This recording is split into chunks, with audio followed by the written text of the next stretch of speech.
ഹെൽമറ്റിനും ഒരു expiry date ഉണ്ട്. ഒരു ദിവസം ലോകത്ത് 3000 പേര് റോഡിൽ മരിക്കുന്നുണ്ട്. അതിൽ 500 പേരെ സംഭാവന ചെയ്യുന്നത് നമ്മൾ ഇന്ത്യയാണ്. ദെയർ ഈസ് നോ ആക്സിഡൻസ് എന്ന് പറയുന്ന ഒരു പുസ്തകം പോലും. കാരണം അപകടം എന്ന് പറയുന്നത് നമുക്ക് ഒഴിവാക്കാൻ പറ്റാത്ത കാര്യങ്ങളെയാണ് നമ്മൾ അപകടം എന്ന് പറയുന്നത്. ഇത് ഒഴിവാക്കാൻ പറ്റുന്നതാണ്. വണ്ടി ഓടിക്കുന്നവൻ്റെ ധൈര്യം എനിക്ക് ബ്രേക്ക് ഉണ്ട് എന്നുള്ളതാണ്. പക്ഷെ സത്യത്തിൽ ആക്സിലറേറ്ററിൽ നിന്ന് ബ്രേക്കിലേക്ക് മാറണമെങ്കിൽ ഏറ്റവും കുറഞ്ഞത് 0.7 സെക്കൻഡ് മുതൽ 2 സെക്കൻഡ് വരെ സമയം വേണം. 17 മീറ്റർ ദൂരത്തിലേക്ക് 60 കിലോമീറ്റർ വേഗതയിൽ പോകുന്ന ഒരു ഡ്രൈവർക്കും ബ്രേക്കില്ല. പക്ഷെ അതിനേക്കാൾ ആഴമാണ് ഒരു മൊബൈൽ ഫോണിൽ നോക്കി. പക്ഷെ ഡ്രൈവർ മാത്രമല്ല കാരണക്കാരൻ. അങ്ങനെ ലോകം മാറി ചിന്തിച്ചു തുടങ്ങിയിട്ടുണ്ട്. സ്പീഡ് മാത്രമല്ല ഇഷ്യൂ, സ്ലോയിൽ ഓടിക്കുന്നതും പ്രശ്നമാണ്. ഉറപ്പായിട്ടും 60 കിലോമീറ്ററിലുള്ള ഒരു ഇടി ഒരു മനുഷ്യനെയും ജീവിപ്പിക്കുക. 2000 നമുക്ക് 30,000 മേളിൽ ബസ്സുകളുണ്ടായിരുന്നു. നമ്മളെല്ലാവരും ബസ്സിനെയാണ് ആശ്രയിച്ചത്. അത് കുറഞ്ഞു. ഇപ്പം 7000 ബസ്സേ ഉള്ളൂ. നമ്മളെല്ലാവരും റോഡിലേക്ക് ഇറങ്ങി. മറ്റത് ഒരു വണ്ടിക്കകത്തായിരുന്നു നമ്മളെല്ലാവരും. അപ്പോൾ നമ്മൾ ഇച്ചിരി സേഫാണ്. സ്ത്രീകൾ വണ്ടി ഓടിക്കുമ്പോൾ അവർ പതുക്കെ പോവുകയുള്ളൂ, അവർ വഴിതരികയിലെന്നും ഒക്കെ ഉള്ളൊരു ധാരണ പൊതുവെ പുരുഷ ഡ്രൈവർമാരുടെ ഇടയിലുണ്ട്. പക്ഷേ ഏറ്റവും സേഫായിട്ട് വണ്ടി ഓടിക്കുന്നത് സ്ത്രീകളാണ്.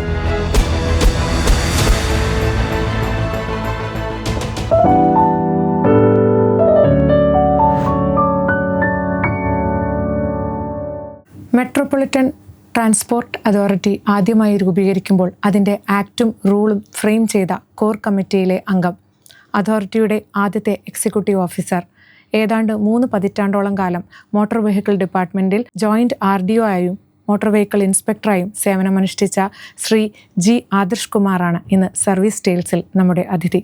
സ്വാഗതം. കുറച്ച് ലൈറ്റായിട്ട് നമുക്ക് സംസാരിച്ച് തുടങ്ങാൻ തോന്നുന്നു.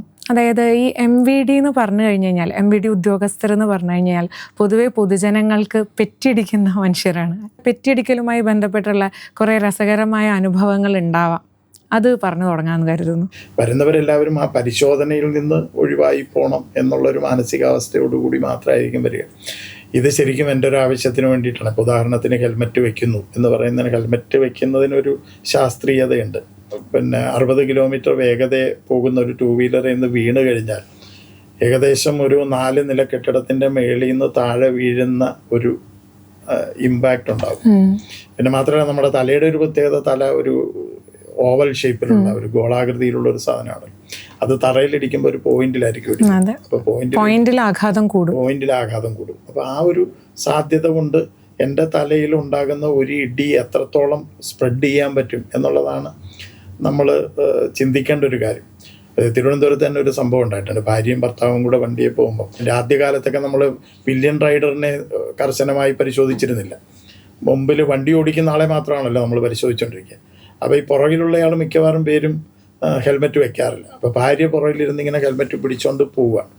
അപ്പോൾ എവിടെയോ ഇങ്ങനെ ചെക്കിംഗ് ഉണ്ട് എന്ന് എഴുതി കാണിച്ചു. എല്ലാവരും ഭാരതീയരാണ് എന്ന് തോന്നിക്കുന്നൊരു സന്ദർഭമാണ് ഈ വാഹന പരിശോധനാ സമയം. ആ സമയത്ത് ഇങ്ങനെ ആംഗ്യമൊക്കെ കാണിച്ചു കൊടുക്കാം. ഉത്തരവാദിത്തമുള്ള ഭാര്യയായിരുന്നു. അപ്പം തന്നെ ഹെൽമെറ്റ് എടുത്ത് ഭർത്താവിൻ്റെ തലയിൽ വെച്ചു. പക്ഷെ തിരിഞ്ഞുപോയി. അപ്പോഴുണ്ടാകുന്ന സംഭവം എന്താണെന്ന് അറിയാമല്ലോ. അപ്പോൾ ഇത് വാഹന പരിശോധനയ്ക്ക് ഉടനീളം നമ്മൾ അനുഭവിക്കുന്ന ഒരു കാര്യമാണ്. ഹെൽമെറ്റ് ധരിക്കാതിരിക്കൽ ഇപ്പോൾ കുറേ കുറഞ്ഞിട്ടുണ്ട്. കാരണം 2019 ഈ അമെൻമെൻറ്റ് വന്നതോടുകൂടി ഫൈന് തുക 1000 ആയല്ലോ 100-ൽ നിന്ന്.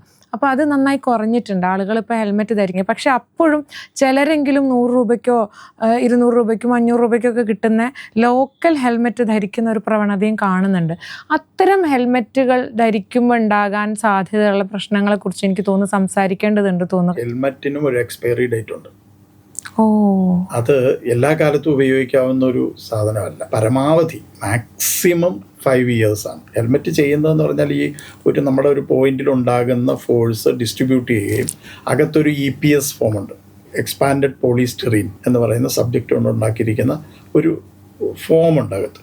ഈ ഫോം ഷോക്ക് കുറേ അബ്സോർബ് ചെയ്യുകയും അകത്ത് ഈ ഫോം ഒരു ആഘാതം ഉണ്ടാകുമ്പോൾ പൊട്ടി ആ ഒരു ഇത് ഡിസ്ട്രിബ്യൂട്ട് ചെയ്യപ്പെടുകയും ഒക്കെയാണ് ചെയ്തത്. അത് ശരിയായിട്ട് നടക്കണം എന്നുണ്ടെങ്കിൽ നല്ല ഒരു ഹെൽമെറ്റ് ആയിരിക്കണം. ഈ പറഞ്ഞ ഫെസിലിറ്റീസ് എല്ലാം ഉണ്ടാവണം.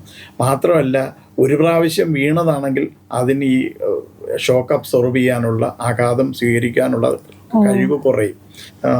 ISI മാർക്കുള്ള ഹെൽമെറ്റ് വാങ്ങിക്കുക, അതിനീ പറഞ്ഞതുപോലെ കാലാകാലങ്ങളിൽ മാറ്റുക. ഒരിക്കൽ വീണിട്ടുണ്ടെങ്കിൽ അത് കഴിയുന്നത് ഉപയോഗിക്കാതിരിക്കുക. നമ്മളൊരു ഫോൺ മേടിച്ചാൽ, മൊബൈൽ ഫോൺ മേടിച്ചാൽ ആദ്യം ചെയ്യുന്നത് സ്ക്രീൻ ഗാർഡ് ഒട്ടിക്കുക എന്നുള്ളതാണ്. കാരണം നമുക്ക് ഒരു 20,000 രൂപ വിലയുണ്ട്, അത് വീണാൽ പ്രശ്നമാണ് എന്ന തോന്നൽ നമുക്കുള്ളതാണ്. പക്ഷെ നമുക്ക് അതിനേക്കാൾ കുറച്ച് വില നമ്മൾ കൊടുക്കുന്നു, ശ്രദ്ധ പോലും തലയ്ക്ക് കൊടുക്കുന്നില്ല. ഈ ഹെൽമെറ്റിൽ തന്നെ നല്ല ഹെൽമെറ്റ് ആണെങ്കിൽ അത് ഇങ്ങനെ തലയോട്ടി പോലെ ഇങ്ങനെ പല കഷ്ണങ്ങളായിട്ടാണ് പോകേണ്ടത്, അതും കൂടി പറയാം. ശരിക്കും അകത്ത് ആ ഒരു ആഘാതം ഉണ്ടാകുമ്പോൾ തന്നെ അത് പൊട്ടും. നമ്മുടെ തല പൊട്ടുന്നതിന് മുമ്പ് പകരം അത് പൊട്ടും. സാധാരണ ഹെൽമെറ്റുകളെല്ലാം അങ്ങനെ പൊട്ടണം. പക്ഷെ ഈ പറഞ്ഞ പോലെ ഒരു പ്രാവശ്യം വീണിട്ടുണ്ടെങ്കിൽ അകത്ത് ഇത് പൊട്ടിയിട്ടുണ്ടോ ഇല്ലയോ എന്ന് നമുക്കറിയാൻ പറ്റില്ല. അതാണ് വീണ്ടും ഉപയോഗിക്കാൻ പാടില്ല എന്ന് പറയുന്നതിൻ്റെ ഒരു സാങ്കേതികത്വം എന്ന് പറയുന്നത്. പിഴ ഈടാക്കുന്ന സംഭവം ഉണ്ടല്ലോ, അതിൽ ഏറ്റവും കൂടുതൽ ഒഫൻഡേഴ്സ് ഏത് വിഷയവുമായിട്ട് ബന്ധപ്പെട്ട്, അതായത് മദ്യപിച്ചിട്ടാണോ, ഹെൽമെറ്റ് വെക്കാണ്ടിയാണോ, സീറ്റ് ബെൽറ്റ് ഇടാണ്ടിയാണോ? ഒരു ദിവസം ലോകത്ത് 3000 പേര് റോഡിൽ മരിക്കുന്നുണ്ട്. അതിൽ 500 പേരെ സംഭാവന ചെയ്യുന്നത് നമ്മൾ ഇന്ത്യയാണ്. മറ്റെല്ലാ രാജ്യങ്ങളും കൂട്ടിയാൽ 2500 ഉള്ളൂ. നമ്മൾ മാത്രം 500 പേരെ ഓരോ ദിവസവും റോഡിൽ ഒരു പ്ലെയിൻ ക്രാഷ് പോലെ ഓരോ ദിവസവും നമ്മുടെ റോഡിൽ ഒരു പ്ലെയിൻ ക്രാഷ് ഉണ്ട്. അതിൽ തന്നെ ഏകദേശം ഒരു 60% 2 വീലർ യാത്രികരാണ്. ദെയർ ഈസ് നോ ആക്സിഡൻസ് എന്ന് പറയുന്ന ഒരു പുസ്തകം പോലും ഉണ്ട്. ആക്സിഡൻ്റ് ഒന്നും ഇല്ല, അപകടം ഉണ്ടാകുന്നില്ല എന്നാണ്. ഇതൊരു അപകടമായിട്ട് പറയാൻ പറ്റില്ല എന്ന്. കാരണം അപകടം എന്ന് പറയുന്നത് നമുക്ക് ഒഴിവാക്കാൻ പറ്റാത്ത കാര്യങ്ങളെയാണ് നമ്മൾ അപകടം എന്ന് പറയുന്നത്. ഇത് ഒഴിവാക്കാൻ പറ്റുന്നതാണ്. വേൾഡ് ഹെൽത്ത് ഓർഗനൈസേഷൻ തന്നെ ഇപ്പോൾ പറയുന്നത് റോഡ് ക്രാഷസ് എന്നാണ്. അവർ റോഡ് ആക്സിഡൻസ് എന്ന പദം പോലും ഉപയോഗിക്കാറില്ല. അതെന്താ കാരണം? അതിനതൊരു ആക്സിഡൻ്റ് അല്ല, പല കാരണങ്ങൾ കൊണ്ട് ഒഴിവാക്കാവുന്ന ഒരു കാര്യമാണ് റോഡ് അപകടം എന്ന് പറയുന്നത്. നമ്മളെപ്പോഴും പണ്ടുകാലം തൊട്ടേ പറയുന്നത് ഇതിനെല്ലാം കാരണക്കാരൻ ഡ്രൈവറാണെന്നാണ്. പക്ഷെ ഡ്രൈവർ മാത്രമല്ല കാരണക്കാരൻ. അങ്ങനെ ലോകം മാറി ചിന്തിച്ചു തുടങ്ങിയിട്ടുണ്ട്. ഇപ്പോൾ അതുകൊണ്ട് തന്നെ വേൾഡ് ഹെൽത്ത് ഓർഗനൈസേഷൻ മുമ്പോട്ട് വയ്ക്കുന്ന ഒരു പദ്ധതി എന്ന് പറയുന്നത് സേഫ് സിസ്റ്റം അപ്രോച്ച് എന്ന് പറയുന്നൊരു രീതിയാണ്. അതായത് മനുഷ്യനാണെങ്കിൽ പിഴവുണ്ടാക്കും. റോഡ് അപകടങ്ങൾ നോക്കിയാൽ അതിനൊരു പ്രധാന കാരണങ്ങളെല്ലാം കൂടെ ചേർത്താൽ 2 കാരണങ്ങളാണ്. ഒന്ന് എറേഴ്സ് എന്ന് പറയും. ഹ്യൂമൻ എറേഴ്സ് എന്ന് പറയുന്നത് വെറും ഡ്രൈവറുടെ മാത്രമല്ല. ഇപ്പോൾ ഒരു റോഡ് ഡിസൈൻ ചെയ്തതിൽ തെറ്റുണ്ടെങ്കിൽ അതൊരു ഹ്യൂമൻ എററാണ്. റോഡിൽ കുഴിയുണ്ടെങ്കിൽ അത് മൂടാത്തത് ഹ്യൂമൻ എററാണ്. വെഹിക്കിൾ ഡിസൈൻ ചെയ്തതിലുള്ള എറർ ഉണ്ടാകാം. ആ വെഹിക്കിളിൻ്റെ മറ്റേ എയറോഡൈനാമിക് കാര്യങ്ങളൊക്കെ കണക്കാക്കാതെ ഒരു വണ്ടി ഡിസൈൻ ചെയ്താൽ അത് ഒരു പിഴവാണ്. റോഡിലെ തന്നെ മറ്റ് വാഹനങ്ങളുടെ പിഴവ്, റോഡ് യൂസറിന്റെ പിഴവ് വരാം. പൊതുവെ അപകടങ്ങളിൽ ഏറ്റവും കോമൺ ആയിട്ട് കാണുന്ന എറർ എന്താണ്? ഏറ്റവും വലിയ പ്രശ്നം സ്പീഡാണ്. കാരണം കഴിഞ്ഞ വർഷം നമ്മുടെ ഇന്ത്യയിൽ 1,80,000 പേരാണ് റോഡ് അപകടത്തിൽ മരിച്ചത്. 73% സ്പീഡ് മൂലമാണ്.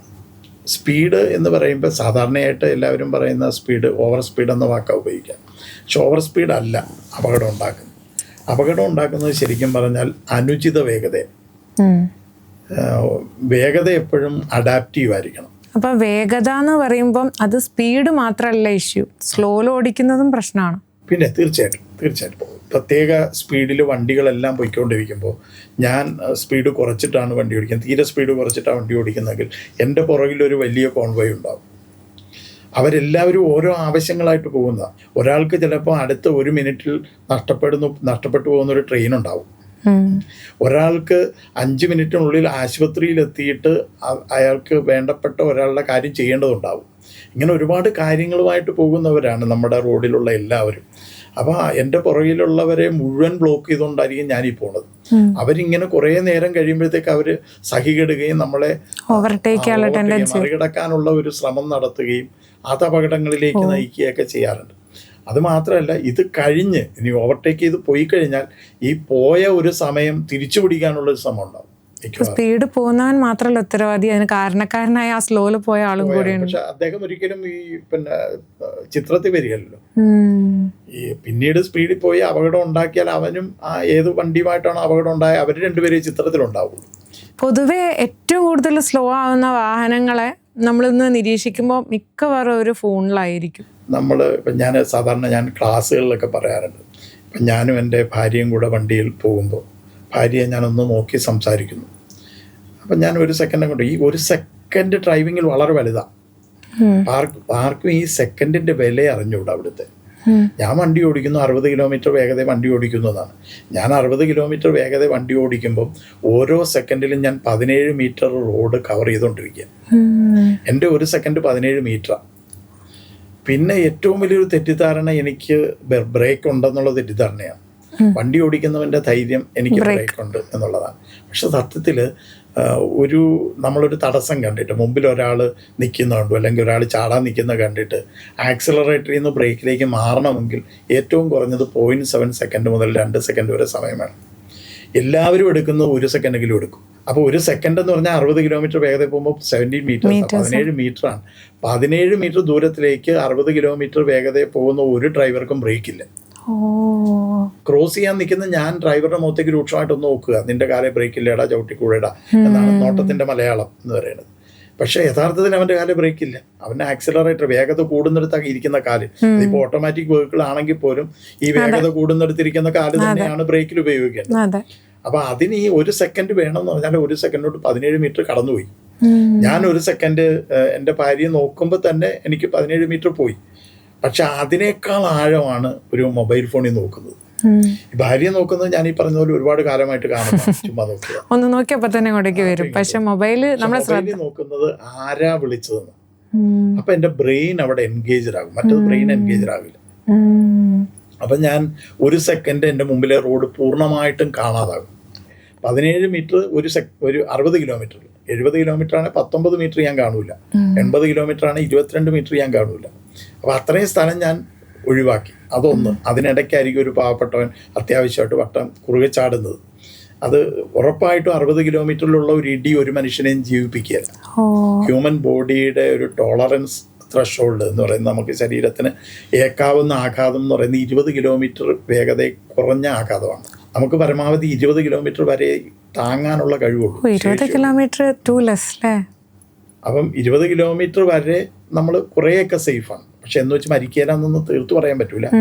സൈക്കിൾ ഇടിച്ച ആൾക്കാർ മരിക്കാറുണ്ട്. തലയിടിച്ചാൽ മതിയല്ലോ, ഒന്ന് വീഴുന്നതിൽ തലയിടിച്ചാൽ മതി. പക്ഷേ 20 കിലോമീറ്റർ താഴെ ഒരു പരിധിവരെ നമ്മൾ സേഫാണ്. 30 കിലോമീറ്റർ ആകുമ്പം 30 കിലോമീറ്ററിൽ എൻ്റെ ശരീരത്തിൽ വണ്ടി ഇടിച്ചാൽ ഞാൻ മരിക്കാനുള്ള ചാൻസ് 10%. വേഗത 50 ആയാൽ മരിക്കാനുള്ള ചാൻസ് 85%. 30 നിന്ന് 50ലേക്ക് 20 കിലോമീറ്റർ വേഗത കൂടിയുള്ളൂ, പക്ഷെ മരിക്കാനുള്ള ചാൻസ് 75% കൂടി. 60 ആണെങ്കിൽ ഏകദേശം മരിക്കുമെന്നുള്ള കാര്യമാണ് ഉറപ്പ്. പിന്നെ വളരെ അപൂർവമായിട്ട് രക്ഷപ്പെട്ടേക്കാം, പക്ഷെ എങ്കിലും കൂടുതലും മരിക്കാനാണ് ചാൻസ്. ഏറ്റവും പൊട്ടൻഷ്യൽ സാധ്യത അപകടത്തിന് ശരിക്കും മൊബൈലിന് തന്നെയാണ്. പിന്നെ ഡ്രൈവ് ചെയ്യുമ്പോൾ ഞാൻ ശരിക്കും പറഞ്ഞാൽ മുൻവശം കാണുകയല്ല, ഡ്രൈവിങ്ങിൽ മുൻവശം സ്കാൻ ചെയ്യുക. രണ്ടും തമ്മിൽ ഒരുപാട് വ്യത്യാസം. ഞാൻ എൻ്റെ മുഴുവൻ കാര്യങ്ങളും എൻ്റെ ബ്രെയിനിലേക്ക്, തലച്ചോറിലേക്ക് എടുത്തിട്ട് ആ സാഹചര്യത്തിൽ എന്ത് ചെയ്യണമെന്ന് എൻ്റെ തലച്ചോറൊക്കെ പ്രോസസ്സ് ചെയ്തുകൊണ്ടിരിക്കുക. ഒരുപാട് കാൽക്കുലേഷൻസ് നടക്കുമല്ലോ, ഒരുപാട് കാര്യങ്ങളാണ് അതിനകത്ത്. ഒരുപാട് ഇൻഫർമേഷൻ ഓവർലോഡിങ് ഉള്ള ഒരു പ്രോസസ്സാണ്. അപ്പം ഇതെല്ലാം കൂടെ പ്രോസസ്സ് ചെയ്യുന്ന സമയത്താണ് നമ്മൾ 1 സെക്കൻഡ് വിട്ടുകളയുന്നത്. ഇനി വിട്ടുകളയുന്നത് മാത്രമല്ല, ഇനി ഇത് കഴിഞ്ഞിട്ട് നമ്മൾ സംസാരിക്കുന്നുണ്ടല്ലോ, ഈ സംസാരിക്കുന്ന സമയത്തും പ്രശ്നമുണ്ട്. ഇപ്പം ഞാനൊരു എക്സാമ്പിൾ പറഞ്ഞാൽ, എൻ്റെ ഭാര്യ എന്നെ വിളിച്ചിട്ട് ചോദിക്കുകയാണ്, നിങ്ങൾ റേഷൻ കാർഡ് എവിടെ വെച്ചിരിക്കുന്നതെന്ന് ചോദിക്കാമെന്ന് വിചാരിക്കും മൊബൈൽ ഫോണിൽ. പിന്നെ ഞാൻ മുൻവശത്തെ റോഡ് കാണുമ്പോൾ റേഷൻ കാർഡ് ഇരിക്കുന്ന സ്ഥലം കാണും. ഞാൻ റേഷൻ കാർഡ് ഇരിക്കുന്ന സ്ഥലം തപ്പി പോകും. അപ്പൊ സാറ് ഈ പറയുമ്പോഴും ഞാൻ അത്രയും കാര്യങ്ങൾ ഭാവനയെ കാണുന്നുണ്ട്. അപ്പൊ നമ്മൾ ഡ്രൈവ് ചെയ്യുന്നോ ഇല്ലയോ എന്നുള്ള വിഷയമല്ല, നമ്മൾ കാണില്ല. അതിന് പറയുന്നത് ഇൻഅറ്റൻഷണൽ ബ്ലൈൻഡ്നെസ് എന്നാണ് പറയാം. അങ്ങനെ ഒരു അശ്രദ്ധാപരമായ അന്ധത ഉണ്ടാക്കും മൊബൈൽ ഫോൺ. ചില സമയത്ത് സിഗ്നൽ ലൈറ്റ് പോലും വേറെ നിറത്തി കാണിപ്പെട്ടേക്കാം എന്നൊക്കെ ഉള്ള പഠനങ്ങൾ വരെയുണ്ട്. അതൊക്കെ പ്രൂവ് ചെയ്തു. ഇപ്പം നമ്മുടെ കാറിന് ഇപ്പൊ സ്റ്റീരിയോ ആലാണല്ലോ നമ്മൾ സംസാരിക്കാം, അത് നമ്മുടെ അറ്റൻഷൻ സ്പാൻ കുറയ്ക്കും. റേഷൻ കാർഡ് തപ്പും ഇല്ലേ ഞാൻ ചോദിക്കുന്നത്. അപ്പോഴങ്ങനാണെങ്കിൽ എത്രയോ പേര് ഏറ്റവും കൂടുതൽ, അതായത് ഭയങ്കര ബിസിയായ മനുഷ്യർ അത്രയും സംസാരിക്കുന്നപ്പോൾ ഡ്രൈവ് ചെയ്യുമ്പോഴാണ്.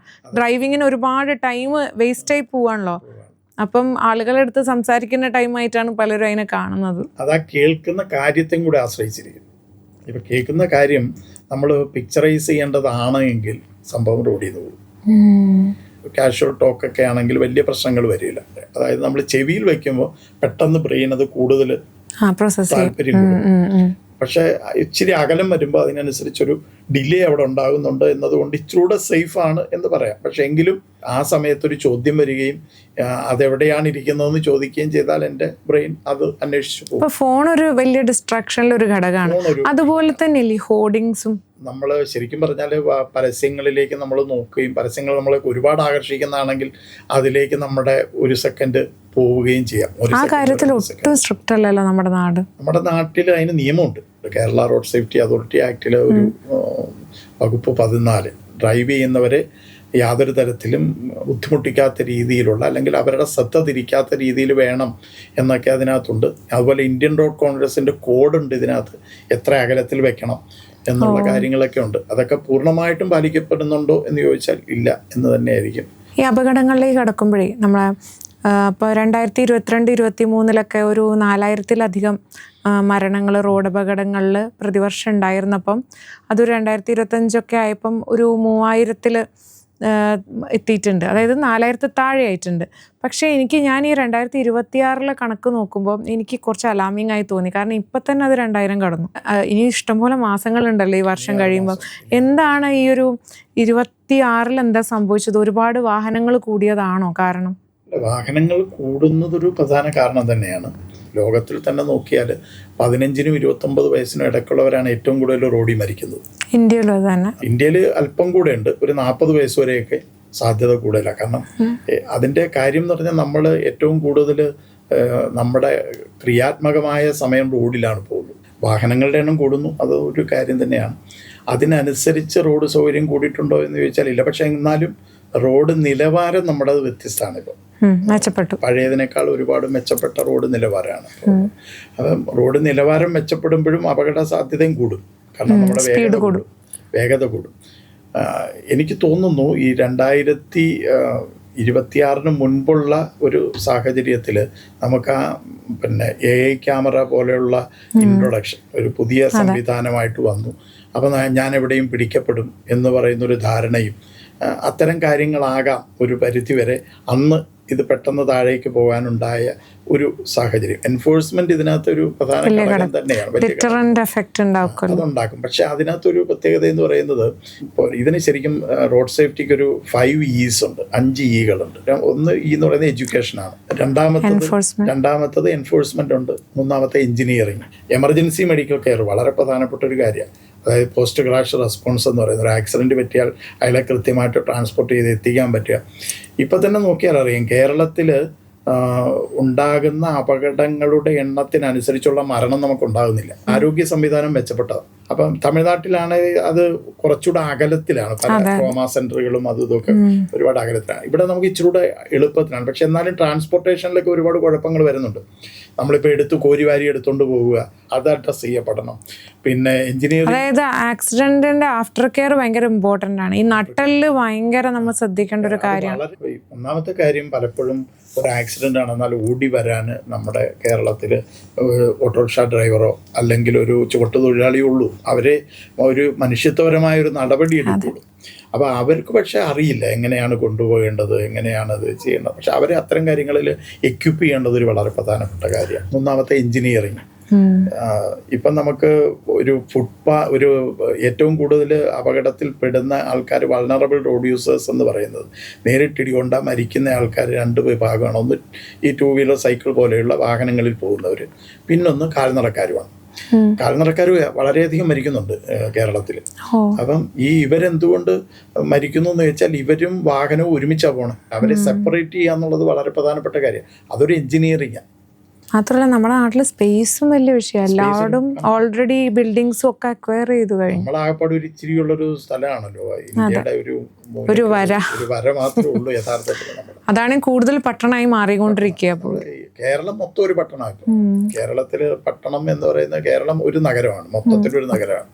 ആ രീതിയിലാണ് നമ്മൾ പോയിക്കൊണ്ടിരിക്കുന്നത്. വാഹനങ്ങൾ ഇങ്ങനെ കൂടിക്കൊണ്ടേയിരിക്കും. ഈ അപകടങ്ങളിൽ ഏറ്റവും കൂടുതൽ ഏതാണ്? ബൈക്ക് അപകടവും കാൽനട യാത്രക്കാരുടെ അപകടമാണോ? അത് രണ്ടുമാണ് ഏറ്റവും കൂടുതൽ മരണം സംഭവിക്കുന്നതും ഏറ്റവും കൂടുതൽ സീരിയസ് ഇഞ്ചുറി. ആ അപകടങ്ങളുടെ കോസ് ഓഫ് ഡെത്തും കോസ് ഓഫ് ആക്സിഡന്റും കൂടുതലും എന്താണ്? വേഗതയാണ് ഒരു കാരണം. രണ്ടാമത്തെ കാരണം ഈ പറഞ്ഞതുപോലെ ഡിസ്ട്രാക്ഷൻസ് ആണ് മറ്റൊരു കാരണം. പിന്നെ റോഡിൻ്റെ ഒരു ഡിസൈൻ പോലെയുള്ള കാര്യങ്ങളും. റോഡെന്ന് പറഞ്ഞാൽ ശരിക്കും പറഞ്ഞാൽ പണ്ടത്തെ കൺസെപ്റ്റ് അല്ല ഇപ്പോഴത്തെ റോഡിന്. ഇപ്പോഴത്തെ റോഡിൻ്റെ കൺസെപ്റ്റ് എന്ന് പറയുന്നത് ഫൊർഗീവിങ് റോഡ്സ് എന്നാണ്. എന്നാൽ മനുഷ്യൻ പിഴവ് ഉണ്ടാക്കും, ആ പിഴവിനെ കോമ്പൻസേറ്റ് ചെയ്യാൻ പറ്റുന്നതായിരിക്കണം റോഡ്. ഹൈവേ ഒക്കെ വരുന്നതിന് മുൻപ് ഒരു ഓഡിറ്റുണ്ട്, ഒരു പ്രീ ഓഡിറ്റും പോസ്റ്റ് ഓഡിറ്റും ഒക്കെ ചെയ്യുന്നുണ്ട്. ഇത് എങ്ങനെ എത്രത്തോളം അപകടത്തിന് സാധ്യതയുണ്ട്, പിന്നെ ഒരു വണ്ടി തെന്നിപ്പോയാൽ വഴിവിട്ട് പുറത്തേക്ക് പോകാതിരിക്കാനുള്ള സംവിധാനങ്ങളുണ്ട്. ഇപ്പോൾ പെഡസ്ട്രിയൻ ഫുട്പാത്തിൽ തന്നെ ബാരിയേഴ്സ് വെച്ച് തുടങ്ങിയിട്ടുണ്ട്. അപ്പോൾ അതൊക്കെ എൻജിനീയറിങ് ഇൻ്റർവെൻഷൻസാണ്. അപ്പോൾ അത്തരം എൻജിനീയറിങ് ഇൻ്റർവെൻഷൻസിൻ്റെ കുറവുണ്ട് ഡ്രൈവിങ്ങിലൊരു. വാഹനത്തിന്റെ എണ്ണം കൂടുന്നതിനനുസരിച്ച് ആ എഞ്ചിനീയറിംഗിലെ അഡ്വാൻസ്മെന്റും ഇടപെടലും വരുന്നില്ല. നമ്മൾ ശ്രമിക്കുന്നുണ്ട്, ഇല്ല എന്ന് നമുക്ക് പറയാൻ പറ്റില്ല. പക്ഷെ നമുക്ക് നിലവിലുള്ള സാഹചര്യങ്ങളിൽ പലതിലും മാറ്റം വന്നിട്ടില്ല. ഇപ്പം 2000 ഉണ്ടായിരുന്ന ഒരു ഗതാഗത രീതി അല്ലല്ലോ ഇപ്പോഴത്തെ ഗതാഗത രീതി. ഒരുപാട് വ്യത്യാസം. 2000 നമുക്ക് 30,000 മേളിൽ ബസ്സുകളുണ്ടായിരുന്നു.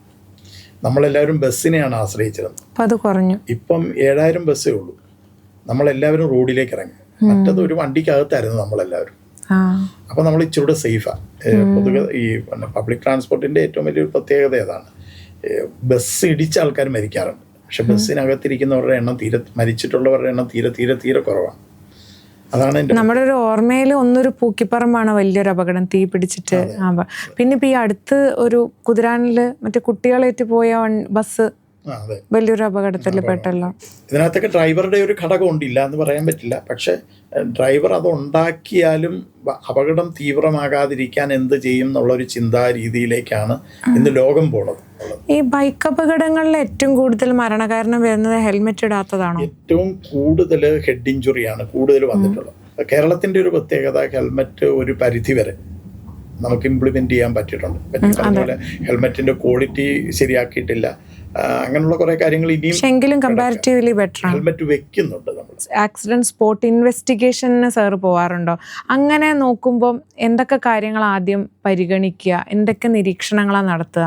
അല്ല, നമ്മുടെ ഇൻവെസ്റ്റിഗേഷൻ സാധാരണഗതിയിൽ നമ്മൾ ചെയ്യുന്ന ഇൻവെസ്റ്റിഗേഷൻ എന്ന് പറയുന്നത് മോട്ടോർ വെഹിക്കിൾസ് ഡിപ്പാർട്ട്മെന്റിൽ ഇരിക്കുമ്പോഴത്തെ നമ്മുടെ നോട്ടം എന്ന് പറയുന്നത് വെറും വണ്ടിയെക്കുറിച്ച് മാത്രമാണ്. വണ്ടിയുടെ എന്തെങ്കിലും കുഴപ്പമുണ്ടോ? പക്ഷെ ഒരു 99% നോ മെക്കാനിക്കൽ ഡിഫക്റ്റ് എന്നുള്ള ഒരു ആൻസറിലേക്കാണ് വരിക. കാരണം ഹ്യൂമൻ എറർ ആയിരിക്കും കൂടുതലും വരിക. അപ്പം അങ്ങനെയാണ് നമ്മൾ സാധാരണ ഒരു ആക്സിഡൻറ്റ് ഇവാലുവേറ്റ് ചെയ്യുക. പക്ഷേ എൻ്റെ അഭിപ്രായത്തിൽ ആക്സിഡൻറ്റ് ഇൻവെസ്റ്റിഗേഷൻ അല്പം കൂടെ ശാസ്ത്രീയമാകേണ്ടതുണ്ട്. ശരിക്കും പറഞ്ഞാൽ നമ്മൾ വിദേശത്തൊക്കെ നോക്കിയാൽ അറിയാം, അവർ ഒരു ആക്സിഡൻ്റ് ഉണ്ടായാൽ അതുമായിട്ട് ബന്ധപ്പെട്ട എല്ലാ വിഭാഗക്കാരും, റോഡിൻ്റെ ആൾക്കാർ, ഹെൽത്തിൻ്റെ ആൾക്കാർ, അതുപോലെ വാഹനത്തിൻ്റെ ആൾക്കാർ, ഇവരെല്ലാവരും അവിടെ വരും.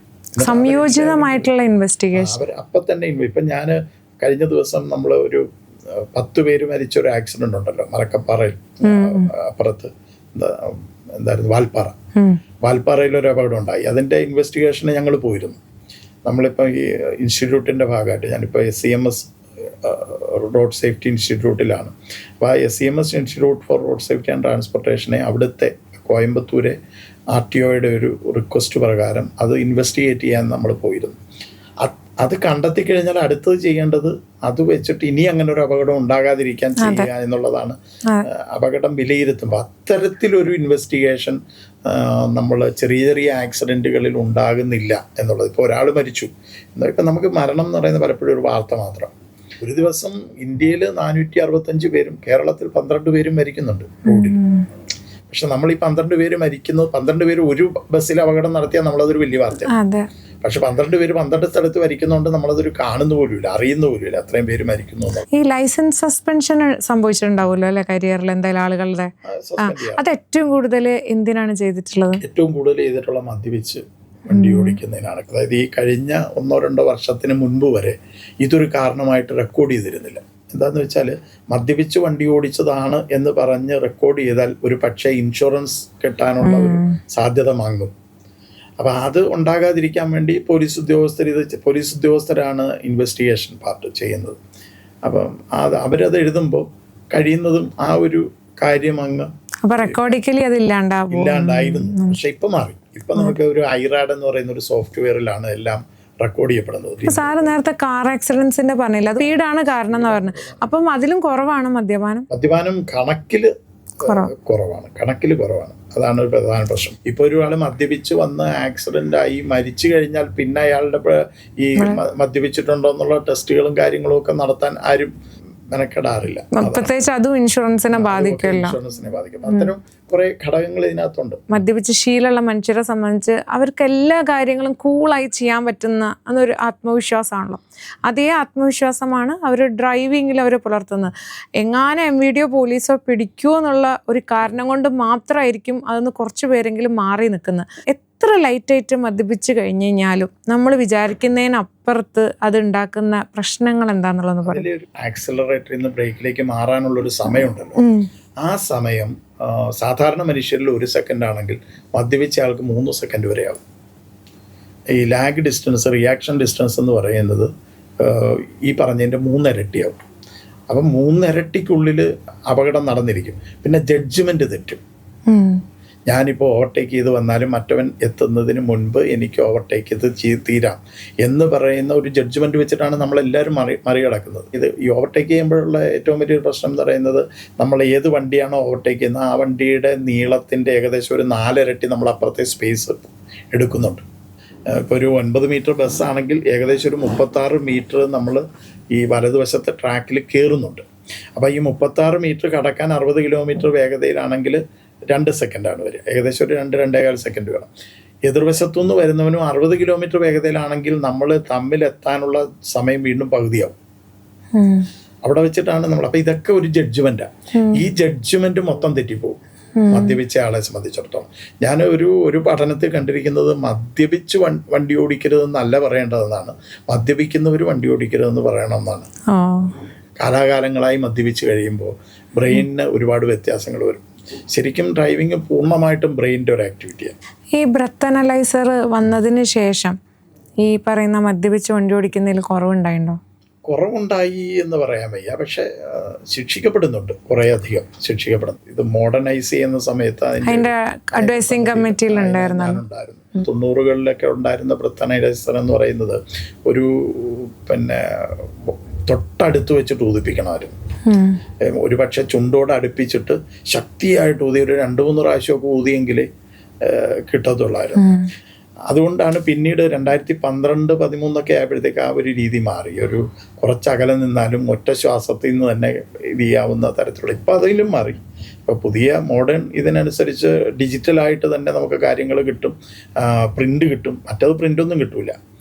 അങ്ങനെയായിരുന്നു പഴയ കാലത്ത്. ഇപ്പം അത് മാത്രമല്ല, അത് നിയമത്തിലും ഇതൊരു എവിഡൻസ് ആക്കി.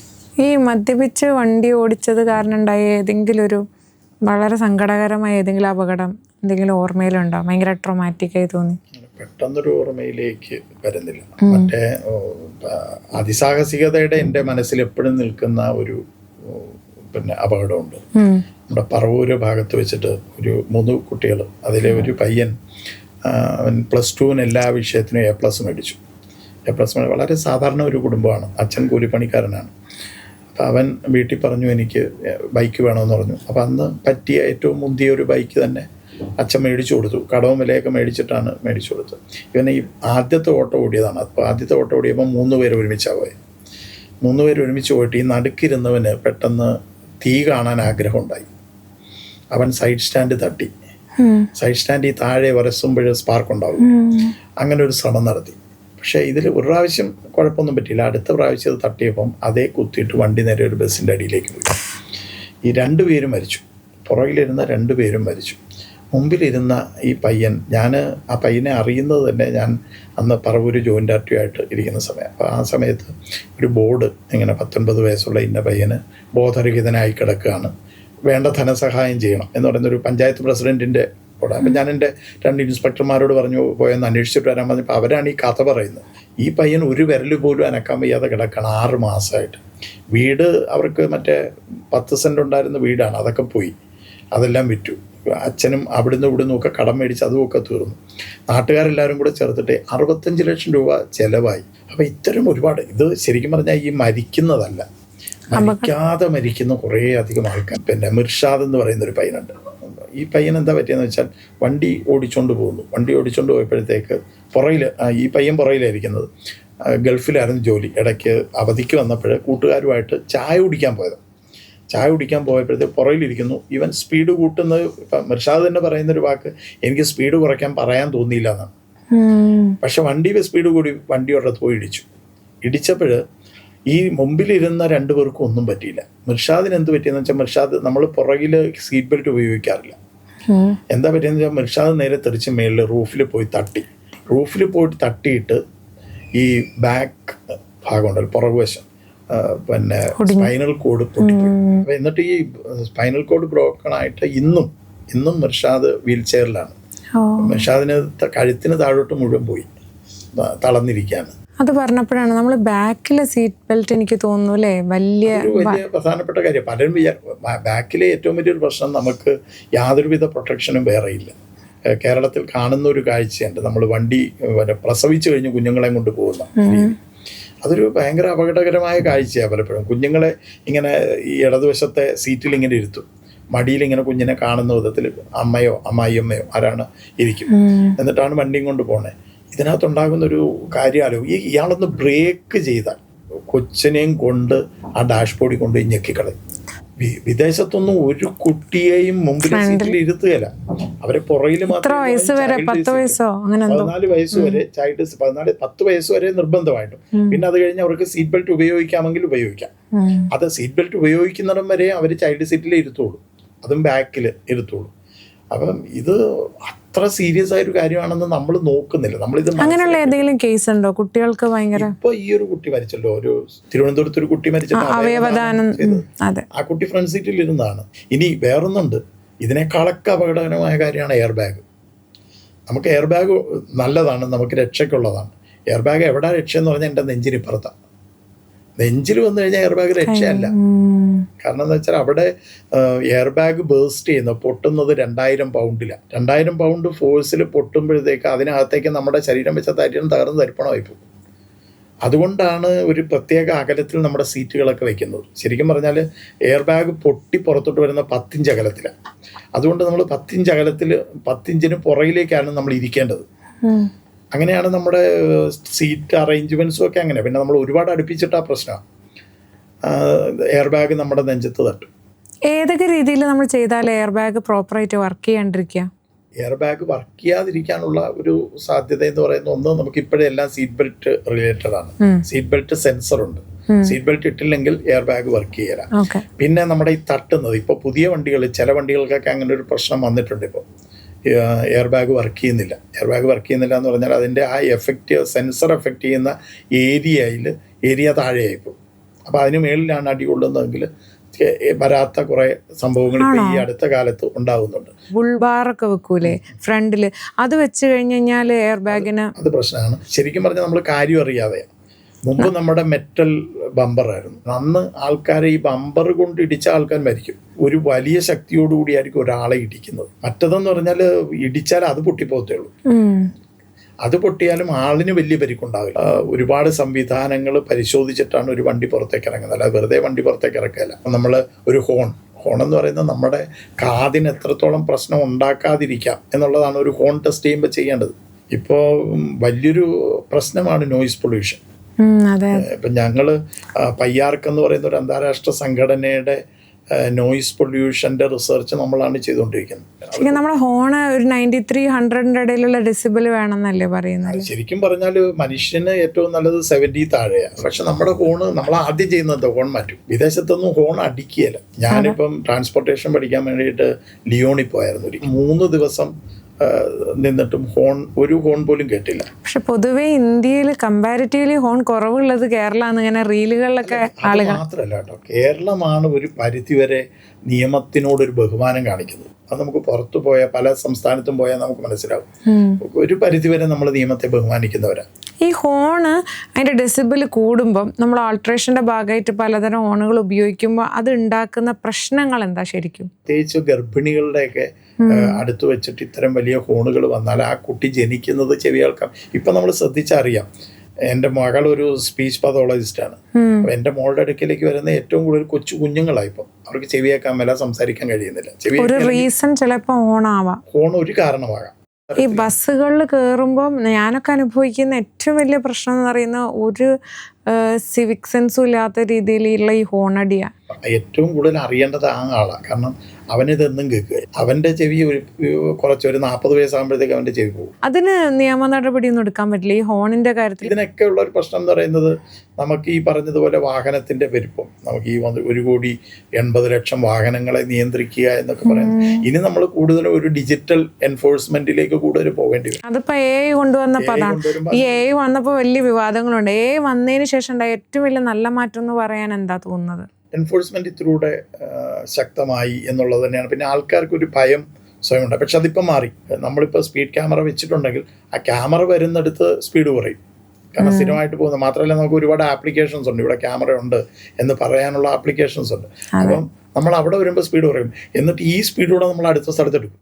നമ്മൾ നേരത്തെ അപകടങ്ങളിൽ സ്പീഡ് പറഞ്ഞു, മദ്യപാനം പറഞ്ഞു. അതിൽ ഈ ലൈറ്റ്സിനെ പറ്റി നമ്മൾ പറയണ്ടേ? ലൈറ്റ്സ് ഉണ്ടാക്കുന്ന ഡിസ്ട്രാക്ഷൻസ്. ശരിക്കും പറഞ്ഞാൽ ഇത്ര ലെക്സ് വരെ നമുക്ക് ലൈറ്റ് പാടുള്ളൂ എന്നൊക്കെയാണ് നിയമം. അത് നമ്മളൊരു വണ്ടി പുറത്തേക്ക് ഇറങ്ങുമ്പോൾ അതിൻ്റെ ലൈറ്റിൻ്റെ ഇൻറ്റൻസിറ്റി പരിശോധിച്ചിട്ടാണ് ഇറക്കുന്നത്. അതിലേക്ക് അമിതമായ പ്രകാശം വരുന്നത് കൊണ്ട് ഒരുപാട് കാര്യങ്ങളുണ്ട്. ഒന്ന്, കാഴ്ച പൂർണ്ണമായിട്ട് ചിലപ്പോൾ നഷ്ടപ്പെട്ടു പോകും. ഇപ്പം നല്ല ഹൈ ബീമിലുള്ള ഒരു ലൈറ്റ് എതിർവശത്ത് വരികയാണ് രാത്രി സമയത്താണെങ്കിൽ എൻ്റെ കാഴ്ച പൂർണ്ണമായിട്ടും നഷ്ടപ്പെട്ടു പോകാം. മാത്രമല്ല, പുറകിൽ നിന്ന് വരുന്ന വണ്ടി ഒരു 200 മീറ്ററിനുള്ളിലാണ് പുറകിലെ വണ്ടിയെങ്കിൽ അതിൻ്റെ ലൈറ്റ് ഹൈ ബീമിലായാൽ എൻ്റെ മിററിൽ, റിയർ വ്യൂ മിററിൽ തട്ടിയിട്ട് എൻ്റെ കാഴ്ച. ഈ ബ്രൈറ്റ് ലൈറ്റ് ഇടുന്ന കൾച്ചർ എന്ന് പറയുന്നത് ഭയങ്കരമായിട്ടുണ്ട്. അപകടം. അതിനെ ശരിക്കും പറഞ്ഞാൽ നിയമത്തിൽ ഒരു ഓട്ടോ ഡിപ്പർ എന്ന് പറയുന്ന ഒരു സംവിധാനമുണ്ട്.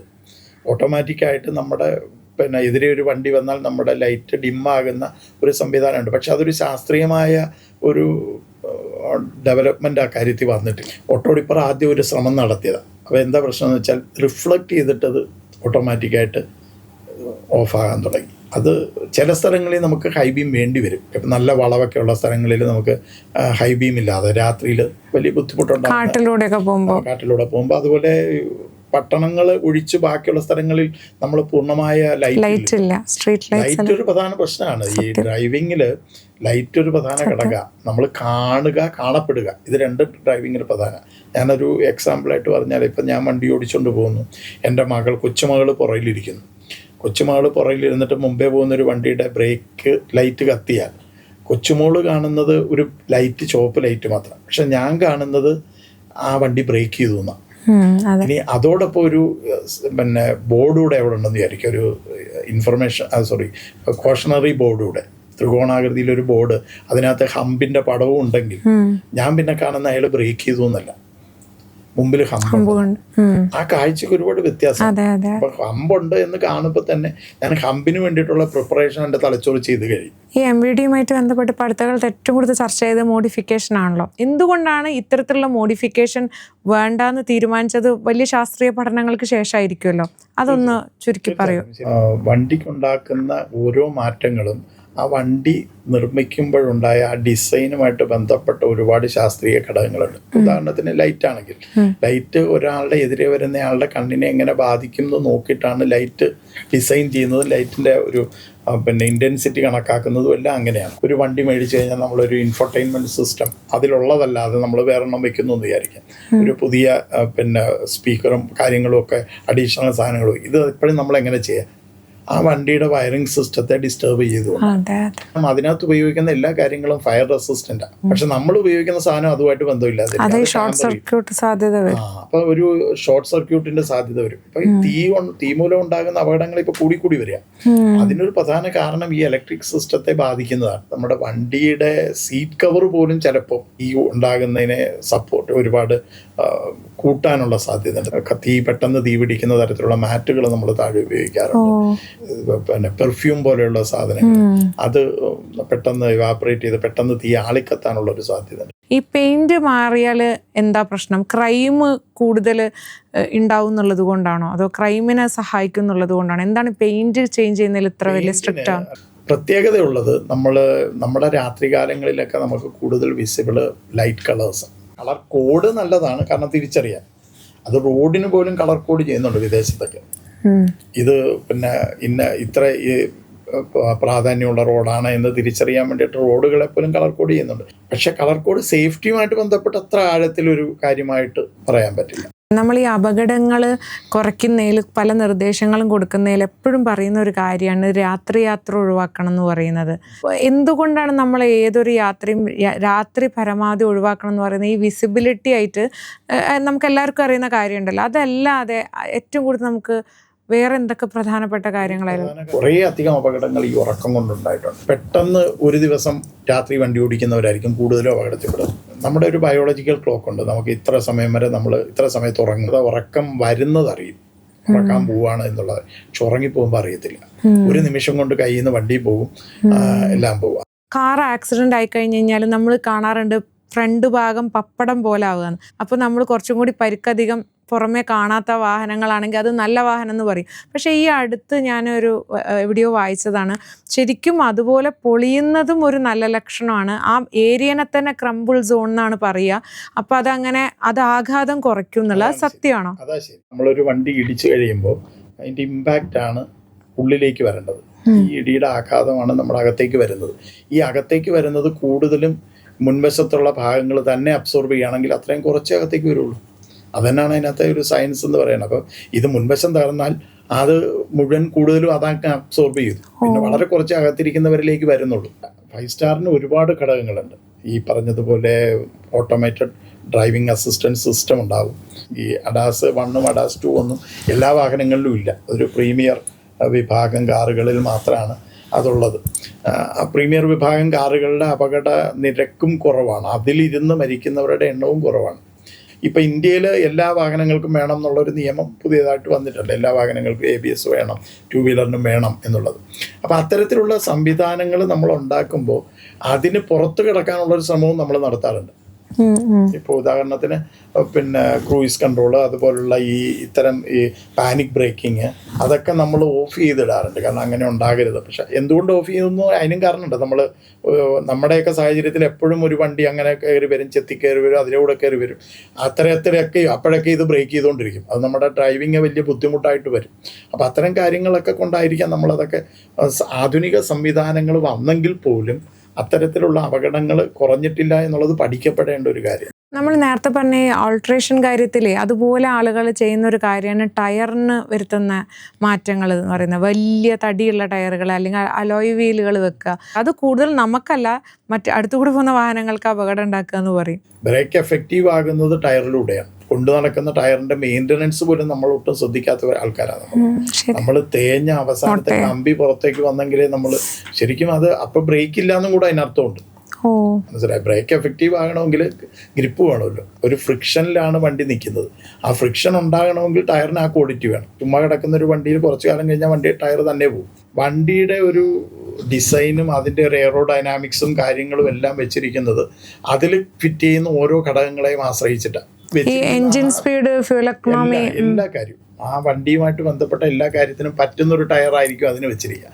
ആ ടയർ മാറ്റുന്നത് എപ്പോഴും പ്രശ്നം തന്നെയാണ്. മാത്രമല്ല ഈ ടയർ പുറത്തേക്ക് തള്ളി നിൽക്കുന്നത് നമ്മുടെ വണ്ടിയുടെ ആ ഒരു സ്റ്റെബിലിറ്റിയെ തന്നെ കാര്യമായിട്ട് ബാധിക്കുന്നതാണ്. പക്ഷെ അതേസമയം ഈ ടിൻഡഡ് ഗ്ലാസ് എന്ന് പറയുന്നത് നമ്മളൊരു കാലാവസ്ഥയിൽ ഏറ്റവും ആവശ്യമുള്ളൊരു സാധനമല്ല. എന്ത് വെയിലാണ്, നമ്മൾ എന്ത് ചൂടാണ്, കാരണം അതിലെന്തിനാണ് ഇത്ര നിയന്ത്രണം വരുന്നത്? ക്രൈം തടയാൻ വേണ്ടിയിട്ടാണെന്നുള്ളതൊരു റീസണാണ്. സുപ്രീം കോടതിയുടെ ഒരു വിധിയാണ് അത്. ശരിക്കും ആ ഒരു സമയത്ത് നിർഭയ സംഭവത്തോടുകൂടി വന്നൊരു വിധിയുടെ ഭാഗമായിട്ടാണ് 70% ഇങ്ങനെ ഫ്രണ്ടിലും 50% സൈഡിലും ആ ഒരു രീതിയിലാണ് അത് ഡിസൈൻ ചെയ്തത്. അപ്പോൾ അത് അങ്ങനെ തന്നെ ചെയ്യുന്നതിനകത്ത് തെറ്റൊന്നുമില്ല. അതൊരു വലിയൊരു സുരക്ഷാ പ്രശ്നമല്ല. അതുപോലെ ഇപ്പോഴത്തെ പല വാഹനങ്ങൾക്ക് റൂഫ് ടോപ്പ് വരുന്നുണ്ടല്ലോ. നമ്മുടെ നാട്ടിലെ അതൊരു ദുരുപയോഗം അല്ലെങ്കിൽ അത് പ്രശ്നങ്ങൾ ഉണ്ടാക്കുന്നതായിട്ട് തോന്നിയിട്ടുണ്ടോ? അതിനകത്തുള്ളൊരു പ്രശ്നം എന്ന് പറഞ്ഞാൽ നമ്മൾ അതിൽ നിന്നു പോകുന്നു. നമ്മുടെ റോഡിൻ്റെ സാഹചര്യം എന്ന് പറയുന്നത് വിശാലമായിട്ട് റോഡ് മാത്രമായിട്ടുള്ളൊരു സാഹചര്യമല്ല. നമ്മുടെ റോഡിൻ്റെ മേളിൽ പലതരം കാര്യങ്ങളുണ്ടാവും. കൃത്യമായ ഒരു അകലം നമ്മുടെ വാഹനത്തിൻ്റെ ടോപ്പുമായിട്ട് റൂഫിലുള്ള ഒരു സാധനമായിട്ട് ഉണ്ടാകണം എന്നില്ല. കുട്ടികളൊക്കെ നിന്നിട്ട് കുട്ടികളുടെ തല തെറിച്ചു പോയ അപകടങ്ങൾ വരെ ഉണ്ടായിട്ടുണ്ട്. ബ്രേക്ക് ഇടുമ്പോൾ വന്ന് മുമ്പോട്ട് തെറിച്ചു പോകാനുള്ള സാധ്യതയൊക്കെ കൂടുതൽ. അല്ല, ഈ റൂഫ് ടോപ്പിന് വേണ്ടിയിട്ട് ഈ വാങ്ങുന്ന ഉപഭോക്താവ് വലിയ കാശ് ചെലവാക്കുന്നുണ്ട്. അപ്പം കമ്പനികളോട് എന്നാ പിന്നെ അതില്ലാണ്ട് ഇറക്കാൻ പറഞ്ഞൂടെ? നമ്മുടെ വാഹനത്തിനെല്ലാം അങ്ങനെ കുറെ ചോദ്യങ്ങൾ നമുക്ക് ചോദിക്കാം. വാഹനത്തിന്റെ സ്പീഡ് എന്തിനാ ഇത്രയും സ്പീഡ് വെച്ചിരിക്കുന്നത് ചോദിക്കാം. പക്ഷെ അത് ഒരു മാർക്കറ്റിന്റെ രീതിയും കാര്യങ്ങളും ഒക്കെയാണ്. അതിപ്പോൾ നമുക്ക് അങ്ങനെ ഒരു ഉത്തരം അതിന് പറയാനാവില്ല. ഡ്രൈവിംഗ് കൾച്ചറിൽ ഇല്ലാന്ന് തോന്നിയാൽ ഏറ്റവും ഡിസ്റ്റർബ് ചെയ്ത, ഏറ്റവും ഒരു തരത്തിലും നമ്മൾ പാലിക്കാത്തതെന്ന് തോന്നിയ ഒരു കാര്യമായിട്ട് സാറിന് തോന്നുന്നത് എന്താണ്? ഏറ്റവും കൂടുതൽ ബ്ലോക്ക് ഉണ്ടാക്കുന്നത് നമ്മുടെ ഡ്രൈവിംഗ് രീതിയുടെ ഒരു കുഴപ്പമാണ്. ഇപ്പം സിംഗിൾ ലെയിനാണ് വണ്ടി പോകേണ്ടത്. ക്യൂ ആയിട്ട് പോയാൽ ഒരു പക്ഷേ ഒരു കുഴപ്പമില്ലാതെ എല്ലാ വണ്ടികളും പോകും. ആ സമയത്ത് നമ്മൾ ഈ കുത്തിക്കയറ്റി അങ്ങനെയുള്ള ഒരു രീതി നമ്മുടെ ഇടയിൽ കൂടുതലാണ്. പിന്നെ ഇൻഡിക്കേറ്റർ ഇല്ലാതെ വളയ്ക്കും. സമഗ്രമായിട്ട് റോഡ് യൂസിനെ നന്നായിട്ട് അറ്റൻഡ് ചെയ്യുന്ന ഒരു ഡോക്യുമെൻ്റാണ് മോട്ടോർ ഡ്രൈവിംഗ് റെഗുലേഷൻ 2017. എൻ്റെ അഭിപ്രായത്തിൽ അത് ഒട്ടുമിക്കവാറുമില്ല, 90% പേരും അങ്ങനെ ഒരു സാധനം കേട്ടിട്ട് പോലും ഉണ്ടാവില്ല. ഉദാഹരണത്തിന് നമ്മളിപ്പോൾ ലൈറ്റ് കത്തിച്ച് കാണിക്കുന്ന നേരത്തെ പറഞ്ഞില്ലേ, ഒരു വണ്ടി മുമ്പോട്ട് വരുമ്പോൾ ഞാൻ കയറി വരും, നീ മാറ്റി നിർത്തിക്കോടാന്നുള്ളതാണ് നമ്മൾ ലൈറ്റ് ബ്ലിങ്ക് ഇത് ചെയ്ത് കാണിക്കുന്നത്. അത് ഈ പിന്നെ ഡ്രൈവിംഗ് റെഗുലേഷനിലുണ്ട്. രാത്രി കാലങ്ങളിൽ മുമ്പിലുള്ള വണ്ടിയെ ഞാൻ ഓവർടേക്ക് ചെയ്യാൻ പോവാണ് എന്നറിയിക്കാൻ നമുക്ക് ബ്ലിങ്ക് ചെയ്യാം. അല്ലാതെ ഞാൻ കയറി വരും നീ മാറ്റി നിർത്തിക്കോടാ എന്നുള്ളതല്ല. വിദേശത്ത് ഞാൻ ലൈറ്റ് ബ്ലിങ്ക് ചെയ്താൽ എൻ്റെ അർത്ഥം ഞാൻ ഒതുക്കി തരാൻ നീ കയറി വന്നോളൂ. പിന്നെ ഹസാർഡ് ലൈറ്റ് ഇല്ലേ, അത് ഈ മഴയത്തും ഒക്കെ ഉപയോഗിക്കുന്ന ഒരു രീതി വല്ലാണ്ട്. ഹസാർഡ് ലൈറ്റ് അപകടം ഉണ്ടാകുമ്പോൾ മാത്രം ഉപയോഗിക്കേണ്ട ഒരു സാധനമാണ്. ഹസാർഡ് വാർണിംഗ് ആണ് ആ ലൈറ്റ്. അത് പലരും ഫോർവേഡ് സിഗ്നലായിട്ട് പോലും കണക്കാക്കുന്നത്. ഈ മുമ്പോട്ട് പോകാനായിട്ട് ഞാനിത് ലൈറ്റ് ഇടുമ്പോഴത്തേക്ക് ഒരു വശത്തുള്ള ഒരു വണ്ടിക്കാരന് ഒരു വശം മാത്രമേ കാണുള്ളൂ. അപ്പൊ അവൻ വിചാരിക്കും അങ്ങോട്ട് തിരിയാൻ പോവാണെന്നൊരു തെറ്റിദ്ധാരണ ഉണ്ടാകും. ഹസാർഡ് വാർണിംഗ് ലൈറ്റ് ആ ഉദ്ദേശമേ അല്ല.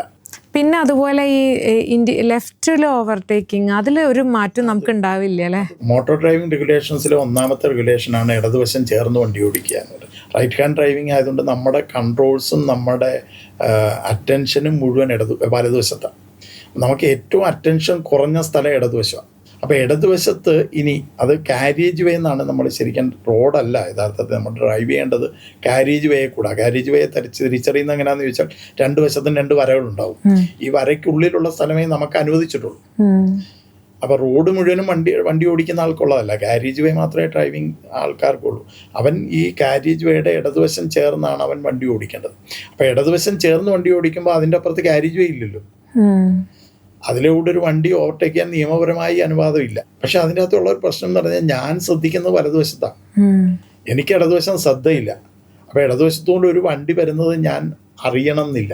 ഇടതുവശത്ത് കൂടെ വരികയും ചെയ്യുന്നില്ല, നമ്മൾ നോക്കി ചീത്ത പറയുകയും ചെയ്യും. പിന്നെ അതുപോലെ ഇൻഡിക്കേറ്റർ വലിയ പ്രശ്നമല്ലേ. പലരും നമ്മൾ ശരിക്കും പറഞ്ഞാൽ ബാക്കിൽ ഫ്രണ്ടിലുള്ള ആൾക്ക് മെസ്സേജ് കൊടുത്ത് അവരെ പ്രിപ്പയർ ചെയ്യിപ്പിക്കാനാണല്ലോ ഇത് ചെയ്യുന്നത്. പലരും വളച്ചോ അല്ലെങ്കിൽ വളയ്ക്കാൻ പോകുമ്പോൾ മാത്രമാണ് ഇത് ഇടുന്നത്. വളച്ച് കഴിഞ്ഞ് ചെയ്യുന്നവരുണ്ട്, തിരിഞ്ഞ് കഴിഞ്ഞിട്ട് ചെയ്യുന്നവരുണ്ട്. അത് ഡ്രൈവിങ്ങിന് ഒരുപാട് സംസാര ഭാഷയുണ്ട്. ഇപ്പം നമ്മൾ റോഡിലെ വരകൾ, ഈ വരകളും കുറികളും ഒന്നും പലർക്കും അറിഞ്ഞൂടാ എന്തിനാണ് ഈ വര. ഇപ്പൊ ബോക്സ് മാർക്ക് ഉണ്ടല്ലോ ചില സ്ഥലത്ത്, അവിടെ നിർത്താൻ പാടില്ല. ശരിക്കും ഒരു ജംഗ്ഷൻ എന്ന് പറയുന്നത് നോ സ്റ്റോപ്പിംഗ് ഏരിയ. അവിടെ ഫ്രീ ആണെങ്കിൽ മാത്രമേ എനിക്ക് കയറാൻ പാടുള്ളൂ. ഈ ജംഗ്ഷൻ നിർത്താൻ പാടില്ലാത്ത സ്ഥലമാണെന്ന് കൂടുതൽ ബോധ്യപ്പെടുത്താൻ വേണ്ടിയിട്ടാണ് ബോക്സ് മാർക്കിങ് അത്തരം സ്ഥലങ്ങളിൽ വെക്കുന്നത്. വിദേശത്തൊക്കെ ഇപ്പോൾ UK-ലൊക്കെ ടയർ ആൻഡ് ടാർമാക്ക് റൂൾ എന്ന് പറയുന്ന ഒരു റൂളുണ്ട്. അത് 1.5 മീറ്ററെങ്കിലും ബാക്കിലെ ഒരു അടുത്ത വണ്ടി നിർത്തുള്ളൂ. അതെങ്ങനെ മനസ്സിലാക്കുന്നതെന്ന് ചോദിച്ചാൽ മുമ്പിലുള്ള വണ്ടിയുടെ ടയർ താഴെ മുട്ടുന്നുള്ളത് കാണണം. പുറകിലിരിക്കുന്നയാൾക്ക് ശരിക്കും പറഞ്ഞാൽ ടയർ താഴെ മുട്ടുന്നത് കാണുന്നത് വിധത്തിലായിരിക്കണം നിർത്തേണ്ടത്. അപ്പോൾ ഒരു 1.5 മീറ്ററോളം വരും. ഇതിനകത്ത് ഏറ്റവും ശാസ്ത്രീയമായൊരു കാര്യം എന്ന് പറഞ്ഞാൽ മുമ്പിലുള്ള ആളുടെ ചേർന്ന് ഞാനിങ്ങനെ പറ്റയായിട്ട് നിന്നാൽ അയാൾ സ്റ്റാർട്ട് ചെയ്യുമ്പോൾ എനിക്ക് സ്റ്റാർട്ട് ചെയ്യാൻ പറ്റത്തില്ല. അയാൾ 1.5 മീറ്റർ പോയാലേ എനിക്ക് വണ്ടി എടുക്കാൻ പറ്റുള്ളൂ. ആ അകലം ഞാൻ നേരത്തെ പാലിച്ചിരിക്കുക. വിദേശത്തൊക്കെ അങ്ങനെയാണ് അവർ വണ്ടി നിർത്തുന്നത്. മലബാർ ഏരിയയിൽ, കോഴിക്കോട്, മലപ്പുറത്ത് ഒക്കെ വളരെ മോശം ഡ്രൈവേഴ്സാണ്. അവിടെ ഒരു തരത്തിലും നല്ല രീതിയിലല്ല ആളുകൾ ഡ്രൈവ് ചെയ്യുന്നതെന്ന് ഒരു പൊതു സംസാരം നന്നായിട്ട് സമൂഹത്തിലുണ്ട്. ചില സമയത്ത് അവിടെ നിന്ന്, ഞാനും മലബാറുകാരിയാണ്, ചില സമയത്ത് അവിടെ നിന്ന് ഇങ്ങോട്ടേക്ക് വരുമ്പം ഞാനും അതിൽ ഇൻഫ്ലുവൻസ്ഡ് ആയിട്ടുണ്ടോ ഒരഭിപ്രായത്തിൽ എന്നെനിക്ക് തോന്നിയിട്ടുണ്ട്. അതോ ശരിക്കും അങ്ങനെ ഒരു ഏരിയ തിരിച്ച് അങ്ങനെ ഒരു കൾച്ചർ ഉണ്ടോ, അതോ അതൊരു വെറും തെറ്റായ ധാരണ? എൻ്റെ അഭിപ്രായത്തിൽ അങ്ങനെയില്ല. എല്ലാവരും കേരളത്തിൽ മൊത്തം തന്നെ ഡ്രൈവിങ്ങിൽ ഒരുപാട് നിയമങ്ങൾ അനുസരിക്കുന്നവർ എല്ലായിടത്തും ഉണ്ട്. എന്നാൽ ഒരു നിയമവും പാലിക്കാത്തവരും എല്ലായിടത്തും ഉണ്ട്. അതൊരു അർത്ഥമില്ലാത്ത കാര്യമാണ്. പിന്നെ കൂടുതൽ ചെറുപ്പക്കാര് വാഹനം ഉപയോഗിക്കുന്ന സ്ഥലങ്ങളുണ്ടാവാം. അപ്പൊ അവിടെ എല്ലായിടത്തിനേക്കാൾ കൂടുതൽ ചെറുപ്പക്കാരവിടെ ഉപയോഗിക്കുന്നു എന്നതുകൊണ്ട് ചെറുപ്പക്കാരാണ് പൊതുവെ നിയമത്തിനേക്കാൾ, അത് അവരുടെ കുറ്റമല്ല. ചെറുപ്പക്കാർക്ക് ആ പ്രായത്തിൽ ഒരു അതിസാഹസികത അവരുടെ ജീവിതത്തിന്റെ ഭാഗമായതുകൊണ്ട് അത്തരം കാര്യങ്ങൾ കൂടുതലായിരിക്കും എന്നുള്ളതാണ്. നമ്മൾ ഈ ഡ്രൈവിംഗ് കൾച്ചറിനെ കുറിച്ച് ഒരുപാട് പറഞ്ഞു, പക്ഷെ അതേ സമയം തന്നെ ഈ പെഡസ്ട്രിയൻസിൻ്റെ ഒരു ക്രോസിംഗ് കൾച്ചർ എന്ന് പറയുന്നത് തീരെ പാലിക്കാത്ത ഒരു നാടായിട്ട് തോന്നിയിട്ടുണ്ട്. പലപ്പോഴും സിഗ്നലിൽ വെച്ചിട്ട് സിഗ്നൽ ഓപ്പൺ ആയി ഇരിക്കുമ്പോൾ വരെ ആളുകൾ ക്രോസ് ചെയ്യുന്ന ഒരു രീതി കാണാറുണ്ട്. അതിൽ ശരിക്കും വലിയ രീതിയിലുള്ള ബോധവൽക്കരണം വരണ്ടേ? നേരത്തെ പറഞ്ഞ പോലെ ഏറ്റവും അപകട സാധ്യത കൂടിയ ആളാണ് കാൽനടക്കാരൻ. കാരണം അവനെ നേരിട്ടാണ് വണ്ടി ഇടിക്കുന്നത്. അതുകൊണ്ട് അവനാണ് കൂടുതൽ ശ്രദ്ധിക്കേണ്ടത്. റോഡിൻ്റെ സാഹചര്യവും അതിനനുസരിച്ച് ഉയർത്തിയിട്ടുണ്ടോ എന്ന് ചോദിച്ചാൽ അതുമില്ല. നമ്മൾ പെഡസ്ട്രിയൻ ക്രോസിങ്ങുകൾ എല്ലാ സ്ഥലത്തും ഉണ്ടോ? ഇനി പെഡസ്ട്രിയൻ ക്രോസിങ് വെച്ചിരിക്കുന്നത് ശരിയായ സ്ഥലങ്ങളിലാണോ? അത്തരമൊരു ഓഡിറ്റിങ്ങും ഒക്കെ ഇതിന് ആവശ്യമാണ്.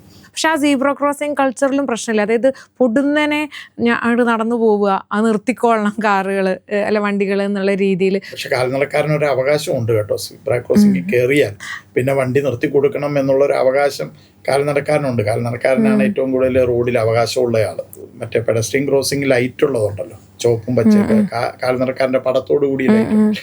ആ ലൈറ്റിൽ നമ്മൾ കാൽനടക്കാരൻ ചുവപ്പുള്ള സമയത്ത് കയറിയാൽ പോലും നിർത്തി കൊടുക്കേണ്ട ബാധ്യത ഡ്രൈവർക്കാണെന്നാണ്. അങ്ങനെയാണ് റെഗുലേഷൻ. ഓ, അതൊന്നും അറിയില്ല കേട്ടോ. കാരണം നമ്മൾ തന്നെ കരുതും ട്രാഫിക്കിലൊക്കെ സിഗ്നൽ ശരിക്കും പെഡസ്ട്രിയൻ അപ്പോൾ ക്രോസ് ചെയ്യാൻ പറ്റില്ല, എന്നിട്ട് ഇവരെന്ത് കണ്ടിട്ടാ? ശരിക്കും പറ്റില്ല. പക്ഷെ ഒരാൾ കയറിപ്പോയ അഥവാ കയറിയാൽ പിന്നെ ഉത്തരവാദിത്തം ഡ്രൈവർക്കാണ്. ഓ, കാരണം ഡ്രൈവറുടെ കയ്യിലാണ് കൺട്രോൾ ഉള്ളത്. കാൽനടക്കാരന് കാലേ ഉള്ളൂ, അയാൾക്ക് ഇതില്ലല്ലോ, കൺട്രോളുകളില്ല. ചെയ്യാതിരിക്കുന്നത് അയാളുടെ ആരോഗ്യത്തിന് നല്ലത്. പക്ഷെ ചെയ്ത് കഴിഞ്ഞു കഴിഞ്ഞാൽ അവിടെ ഡ്രൈവർ നിയമപരമായി കുറച്ചുകൂടി ആനുകൂല്യം പെഡസ്ട്രിയൻ ആയിരിക്കും. ഈ ആറുവരിപ്പാത ഇപ്പോൾ വന്നതിൻ്റെ ഭാഗമായിട്ട് ഒരുപാട് ചർച്ചകൾ സംഭവിച്ചിട്ടുണ്ടായിരുന്നു. കുറേയൊക്കെ അതിൽ കയറുമ്പോൾ നമ്മൾ വിചാരിച്ചത്ര വലിയ നിയമവിരുദ്ധതയൊന്നും അതിൽ ആളുകൾ ചെയ്യുന്നതായിട്ട് കാണുന്നില്ല. ഇപ്പം കുറേയൊക്കെ പാലിക്കുന്നുണ്ട്. പക്ഷേ ഈ എൻട്രി എക്സിറ്റ് പോയിന്റ് വരുന്നതിൽ ആളുകൾക്ക് ഇപ്പോഴും കൺഫ്യൂഷൻ ഉണ്ട്. ആ അടയാളങ്ങൾ ശരിക്കും പര്യാപ്തമാണ് നമ്മുടെ നാട്ടിലുള്ളവർക്ക് അത് യൂസ്ഡ് ആവാൻ? ആറുവരിപ്പാത വരുമ്പോൾ നമ്മുടെ അപകട സാധ്യത കൂടും യഥാർത്ഥത്തിൽ. കാരണം എന്ന് വെച്ചാൽ വളരെ സ്മൂത്തായ റോഡാണ്, നമുക്ക് നല്ല സ്പീഡ് എടുക്കാവുന്നതാണ്. സ്പീഡ് കൂടുമ്പോഴുള്ളൊരു പ്രശ്നം എന്ന് പറഞ്ഞാൽ അപകടത്തിൻ്റെ തീവ്രത കൂടും. അപകടത്തിൻ്റെ എണ്ണത്തേക്കാൾ വളരെ പ്രശ്നം എന്ന് പറയുന്നത് തീവ്രത വളരെ വലുതായിരിക്കും. ഒരു അപകടം, ഇപ്പോൾ എക്സ്പ്രസ് ഹൈവേയിലൊക്കെ ഒരു അപകടം ഉണ്ടായാൽ അതൊരു മരണമാണ്. നമ്മൾ ദുബായിലൊക്കെ പറയില്ലേ, ദുബായിലൊക്കെ ഒരു അപകടം ഉണ്ടായാൽ അതൊരു മരണമാണ്. അതിനപ്പുറത്തേക്ക് നമുക്ക് ചിന്തിക്കാൻ പറ്റില്ല. അപ്പം അത്തരത്തിലുള്ളൊരു സാധ്യത നമുക്ക് കൂടുവിന്. ശരിക്കും ഈ ട്രാഫിക് കാമിങ് എന്ന് പറയുന്നത് ഒരു പരിധിവരെ ചില സ്ഥലത്തെങ്കിലും ആവശ്യമാണ്. ട്രാഫിക് കാമിങ് എന്ന് പറഞ്ഞാൽ വണ്ടികളുടെ വേഗത കുറയാൻ പറ്റുന്ന സാഹചര്യങ്ങൾ ഉണ്ടാക്കിയെടുക്കുക. അപ്പം നമ്മൾ ഒരു സിഗ്നൽ ലൈറ്റ് പോലും ശരിക്കും ഒരു ട്രാഫിക് കാമിങ്. അത്രയും വേഗത വന്നിട്ട് പതുക്കൊന്ന് നിർത്തേണ്ടി വരുന്നു. അത് ഡ്രൈവറെ പോലും, ഇപ്പോൾ വിദേശത്തൊക്കെ ചില ഡ്രൈവർമാർക്ക് സന്തോഷമാണ് ട്രാഫിക് ലൈറ്റ് കിട്ടുന്നത്. കാരണം അത്രയും നേരം വണ്ടി ഓടിച്ചാൽ ഇനി ഇച്ചിരി നേരമെങ്കിലും ഒന്ന് റിലാക്സ് ആണ്. ആ സമയത്ത് നമ്മുടെ ബ്രെയിൻ ഫ്രീ ആകുക, കുറച്ച് സമയത്തേക്കെങ്കിലും നമ്മുടെ ബ്രെയിൻ ഫ്രീ ആകും. ഇപ്പം ഏറ്റവും കൂടുതൽ സാറിന് ആശങ്കപ്പെടുത്തുന്ന ഒരു ഡ്രൈവിംഗ് കൾച്ചറോ ഒരു കാര്യം എന്താണ്? നമുക്ക് സ്പീഡ് എടുക്കാം, എത്ര വേണമെങ്കിലും എടുക്കാം. അപ്പം അവിടെ മറ്റേ കോൺഫ്ലിക്റ്റ് ഏരിയാസ് ഉണ്ട്. അതാണ് പ്രധാനമായിട്ട് സ്പീഡിൽ ഏറ്റവും പ്രധാനമായിട്ട് നോക്കേണ്ട ഒരു കാര്യം. അതാണ് മറ്റൊരു വാഹനം കയറി വരാൻ സാധ്യതയുള്ള സ്ഥലമാണോ, ഈ പറഞ്ഞതുപോലെ ആൾക്കാർ ഇപ്പം എൻ്റെ കൺട്രോളിൽ നിൽക്കും എന്ന് ബോധ്യമുള്ള രീതിയിൽ വേണം വണ്ടി ഓടിക്കാൻ. അത് പലപ്പോഴും നമ്മൾ ഈ സ്പീഡ് കൂടുന്ന സാഹചര്യങ്ങൾ വരുമ്പോൾ അതായിരിക്കും ഏറ്റവും കൂടുതൽ വെല്ലുവിളിയായിട്ട് വരിക. നമുക്ക് സ്വതന്ത്രമായിട്ട് പോകാമെന്നൊരു ധാരണ നമുക്ക് വരികയും നമ്മൾ ഒരു പരിധി വരെ നമ്മൾ അശ്രദ്ധമാകാനുള്ള സാധ്യത കൂടുതലാണ്. പ്രത്യേകിച്ചും ഈ ഹൈവേ ഹിപ്നോസിസ് എന്ന് പറയുന്നൊരു സംഭവമുണ്ട്. നമ്മൾ വണ്ടി ഓടിച്ചുകൊണ്ട് പോകുമ്പം ഒരേ സാഹചര്യത്തിൽ കൂടെ വണ്ടി ഓടിച്ചു കഴിയുമ്പോഴത്തേക്ക് ഇങ്ങനെ പോയിക്കൊണ്ടിരിക്കുമ്പോഴത്തേക്ക് നമ്മൾ ഒരു പരിധിവരെ അങ്ങ് അശ്രദ്ധമാകും. അതുകൊണ്ടാണ് ഇപ്പം റോഡുകളിലൊക്കെ ഒരു റംബിൾഡ് സ്ട്രിപ്സ് കൂടുതലായിട്ട് വരുന്നത്.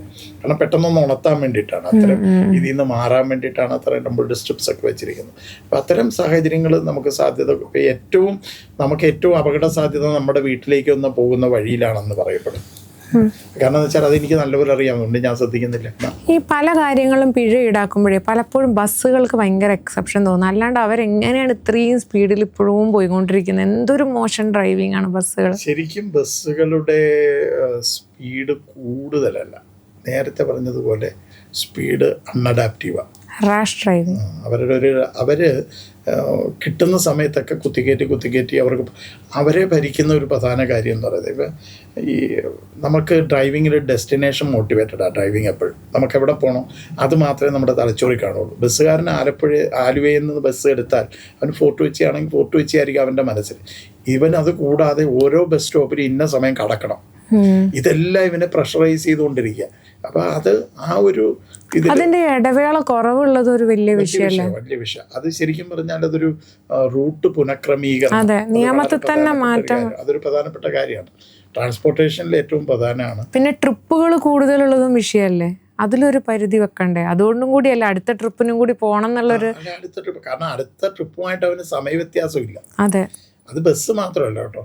ഇപ്പോൾ പിന്നെ ചില ഈ ട്രിപ്പ് അടിച്ച് ഇത് ചെയ്യുന്ന ലോറികൾ, അവർക്കുമൊക്കെ ഈ ഒരു ഇത് കാണും. ഇപ്പം ശ്രദ്ധിച്ചറിയാം, നമ്മൾ പിന്നെ ഈ ഗ്യാസ് സിലിണ്ടർ കൊണ്ടുപോകുന്ന വാഹനങ്ങളില്ലേ, അവർ കാലിക്ക് പോകുമ്പോൾ സ്പീഡ് കൂടുതലാണ്. അത് എന്തുകൊണ്ടെന്ന് ചോദിച്ചാൽ അവർക്ക് അവിടെ ചെന്നിട്ട് ലോഡ് കിട്ടണം എന്നുണ്ടെങ്കിൽ ക്യൂ കിടക്കണം. അപ്പൊ എത്രയും വേഗം എത്തിയാൽ ക്യൂവിൽ മുമ്പിൽ വരാം. ഈ പ്രശ്നങ്ങളൊക്കെ ഐഡന്റിഫൈ ചെയ്ത സ്ഥിതിക്ക് നിയമത്തിലേക്ക് അത് ഇൻകോർപ്പറേറ്റ് ചെയ്തുകൂടി? ശരിക്കും എത്ര കാലമായിട്ടുള്ളതാ ഈ ട്രിപ്പിന്റെ ഒക്കെ വിഷയം? അതുകൊണ്ട് അതിന് നമ്മൾ ചെയ്യേണ്ട ഒരു കാര്യം എന്ന് പറഞ്ഞാൽ ഒരു റോഡ് സുരക്ഷാ നയം, ഒരു റോഡ് സേഫ്റ്റി പോളിസി ഉണ്ടാക്കണം. അതിനകത്ത് ഇത്തരം വിഷയങ്ങളെല്ലാം ശരിക്കും നമ്മൾ ഇപ്പോഴും ഒരു എവിഡൻസ് ബേസ്ഡ് ആയിട്ടുള്ള ഒരു അപ്രോച്ച് നമുക്ക് കുറവാണ്. അപകടത്തിൻ്റെ കാരണങ്ങൾ ഓരോന്നായിട്ട് വിലയിരുത്തിക്കൊണ്ട് അതിനകത്ത് സൈക്കോളജിക്കൽ ആസ്പെക്റ്റ് ഉണ്ടോ, സൈക്കോളജിക്കൽ ആസ്പെക്റ്റ് ഉണ്ടോ, അതിനെ എങ്ങനെ നേരിടണം. ഇപ്പം ഈ പറഞ്ഞതുപോലെ വേഗത കൂടുക എന്ന് പറയുന്ന ഒരു സൈക്കോളജിക്കൽ ആസ്പെക്റ്റാണ്. പ്രധാനമായിട്ട് ഇപ്പോൾ ആളുകളുടെ ഒരു പ്രശ്നം എന്ന് പറയുന്നത് ബേസിക് റൂൾസ് അറിയില്ല, സിഗ്നലുകൾ അറിയില്ല എന്നുള്ളതാണ്. ചില ഈ ഇടവിട്ടുള്ള വരകളുടെ അർത്ഥം പോലും അറിയാത്തവരാണ് ഭൂരിഭാഗം. എനിക്ക് തോന്നുന്നു മസ്റ്റായിട്ട് അറിഞ്ഞിരിക്കേണ്ട ഒരു ബേസിക് സിഗ്നൽസും റൂൾസും ഒന്ന് സാറ് പറയുമോ? റോഡ് മാർക്കിങ്സ് തന്നെ നമ്മൾ ഇടവിട്ട വര, നമ്മൾ വിചാരിക്കുന്നത് ഇടവിട്ട വര എന്ന് പറഞ്ഞാൽ എനിക്ക് മറികടക്കാനുള്ളതെന്നാണ്. ശരിക്കും മറികടക്കാനുള്ളതല്ലത്. നമ്മുടെ റൈറ്റ് ഓഫ് വേ എന്ന് പറയുന്നത് എനിക്ക് എത്രത്തോളം അവകാശം ഉണ്ടെന്നുള്ളത് ഞാൻ അറിയണം. എൻ്റെ അവകാശം ഇടതുവശം മാത്രമാണ്, അപ്പുറത്തത് വേറൊരാൾക്ക് അവകാശപ്പെട്ടൊരു സ്ഥലം. അതിലേക്ക് അപ്പുറത്ത് ആളില്ലെങ്കിൽ മാത്രമേ എനിക്ക് കയറാൻ അവകാശമുള്ളൂ. അങ്ങനെയുള്ള സന്ദർഭങ്ങളിൽ കയറാം എന്നൊരർത്ഥം ഈ ഇടവിട്ട വരയ്ക്കുണ്ട്. ഒരു തരത്തിലും കയറാൻ പാടില്ല എന്നുള്ളതാണ് സ്ട്രെയിറ്റ് ലൈൻ വരുമ്പോഴത്തേക്ക് അത് ഒരു ശരിക്കും പറഞ്ഞാൽ ഒരു മീഡിയൻ വെക്കാനുള്ള ഒരു സാഹചര്യം അവിടെ ഇല്ലാത്തത് കൊണ്ട്, അതുകൊണ്ടാണ് നമ്മൾ വരച്ച് സെപ്പറേറ്റ് ചെയ്യുന്നത്, കണ്ടിന്യൂസ് ആയിട്ട് വൈറ്റ് ലൈൻ വെക്കുന്നത്. അത് തന്നെ അല്പം കൂടെ കട്ടിയാക്കാൻ വേണ്ടി 2 വൈറ്റ് ലൈൻ ഇടും. ഒരു ആംബുലൻസിന് പോലും അവിടെ കടന്നു പോകാനുള്ള സാധ്യത കുറവാണ്, കാരണം എതിരെ വരുന്ന വണ്ടികളെ കാണാൻ പറ്റാത്തത്. അത് അല്പം കൂടെ കട്ടിയാക്കാൻ വേണ്ടി ശരിക്കും ഒരു മീഡിയൻ വെച്ചതുപോലെ തന്നെയാണ് മഞ്ഞ വര വരച്ച. ഇതിങ്ങനെ തീവ്രത കൂടിക്കൊണ്ടിരിക്കുക. അപ്പം ഇത്തരം കാര്യങ്ങൾ നമുക്ക് ബോധ്യമില്ലെങ്കിൽ നമ്മളെല്ലാം ഒരുപോലെ കാണുള്ളൂ. എല്ലാ വരകളും ഈ വെള്ള ഇടവിട്ട വര തന്നെ ഉണ്ടല്ലോ, ഇടവിട്ട വരയ്ക്ക് നീളം കൂടിയാൽ അതിൻ്റെ അർത്ഥം മുമ്പിലൊരു തടസ്സം വരുന്നു എന്നാണ്. അങ്ങനെ കൂട്ടി വന്നാൽ അടുത്ത് വരാൻ പോകുന്നത് എന്തോ ഒരു തടസ്സമാണ്. മുമ്പിൽ ഒന്നെങ്കിലും ഒരു മീഡിയൻ ഉണ്ടാകാം, അതല്ലെങ്കിൽ മുമ്പിലൊരു ഇത് എന്തെങ്കിലും ഒരു സ്ഥലമായിരിക്കാം, ജംഗ്ഷൻ ആയിരിക്കാം. അങ്ങനെയുള്ള കാര്യങ്ങൾ ബോധ്യപ്പെടുത്താൻ വേണ്ടിയിട്ടാണ് വെള്ള വരയുടെ നീളം കൂട്ടുന്നത്. അതുപോലെ റോഡിൽ സിക്സാഗ് വര വരച്ചു. ആർക്കും അറിഞ്ഞൂടാ എന്തിനാണ് ഇങ്ങനെ സിക്സാഗ് വരച്ചിരിക്കുന്നത്. യഥാർത്ഥത്തിൽ അത് പിന്നെ അധികം കാൽനടക്കാർ വരാൻ പോകുന്ന സ്ഥലമാണ് എന്ന് ബോധ്യപ്പെടുത്താനാണ്. വാഹനങ്ങളുടെ എണ്ണം ഇപ്പം ഏതാണ്ട് 1.9 കോടി 2 കോടിൻ്റെ അടുത്ത് ആവാറായി. ഈ കഴിഞ്ഞ വർഷം തന്നെ 10 ലക്ഷത്തിനടുത്ത് എക്സ്ട്രാ വാഹനങ്ങൾ വന്നു. പക്ഷെ അതേസമയം ഈ സ്ക്രാപ്പിലേക്ക് പോകുന്ന വാഹനങ്ങൾ ഉണ്ടാവില്ലേ, അത് ശരിക്കും ആ സ്ക്രാപ്പ് സിസ്റ്റം ശരിക്കും കൃത്യമായിട്ട് ഫോളോ ചെയ്ത് വൃത്തിക്ക് തന്നെയാണ് നടക്കുന്നത്? അതോ അങ്ങനെ ഉപയോഗശൂന്യമായ വാഹനങ്ങൾ കണക്കിൽപ്പെടാതെ കേരളത്തിൽ ഇഷ്ടം പോലെ ഉണ്ടോ? ഉണ്ടാവാം.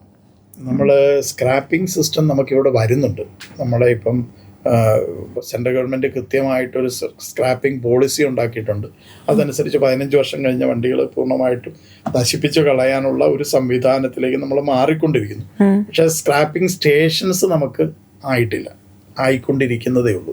അങ്ങനെ വന്നാൽ അതിനകത്ത് ഒരുപാട് ഗുണങ്ങളുണ്ട്. നമുക്ക് ശരിക്കും നമ്മുടെ ഒരു വണ്ടി സ്ക്രാപ്പ് ചെയ്താൽ അതിനുള്ള അടുത്ത പുതിയ വണ്ടി വാങ്ങുന്നതിന് നമുക്ക് അതിൻ്റെ ഒരു റിഡക്ഷൻ കിട്ടും, സബ്സിഡി കിട്ടും. അങ്ങനെയുള്ള ഒരുപാട് കാര്യങ്ങൾ അതിലൂടെ വരും. ശരിക്കും പറഞ്ഞാൽ അതിനകത്തൊരു പിന്നെ മലിനീകരണ പ്രശ്നം കൂടെ അതിൻ്റെ പിന്നിലുണ്ട്. പിന്നെ ഈ പറഞ്ഞതുപോലെ നമ്മൾ വണ്ടി വിൽക്കുകയും മാറുകയൊക്കെ ചെയ്യുമ്പോൾ പലരും ഈ വണ്ടിയും കൊണ്ട് അങ്ങ് നടക്കുകയും, ശരിക്കും പറഞ്ഞാൽ 15 വർഷവും കഴിഞ്ഞു, 20 വർഷം കഴിഞ്ഞാലും ചില ആൾക്കാർ പേര് മാറാതെയൊക്കെ. പക്ഷെ അതൊക്കെ ഭയങ്കര അപകടകരമായ കാര്യങ്ങളാണ്. എല്ലാ വാഹനങ്ങൾക്കും 15 വർഷം അല്ലല്ലോ. എല്ലാ വാഹനങ്ങൾക്കും യഥാർത്ഥത്തിൽ 15 വർഷമാണ് ലൈഫ്. പിന്നെ നീട്ടി കൊടുക്കുന്ന. പ്രൈവറ്റ് വാഹനങ്ങൾക്ക് ഇപ്പോൾ 20 വർഷം 25 വർഷം ഒക്കെ ആകാം. പക്ഷെ ആകുമ്പോൾ അതിന് പ്രത്യേക സെസ് അടയ്ക്കണം.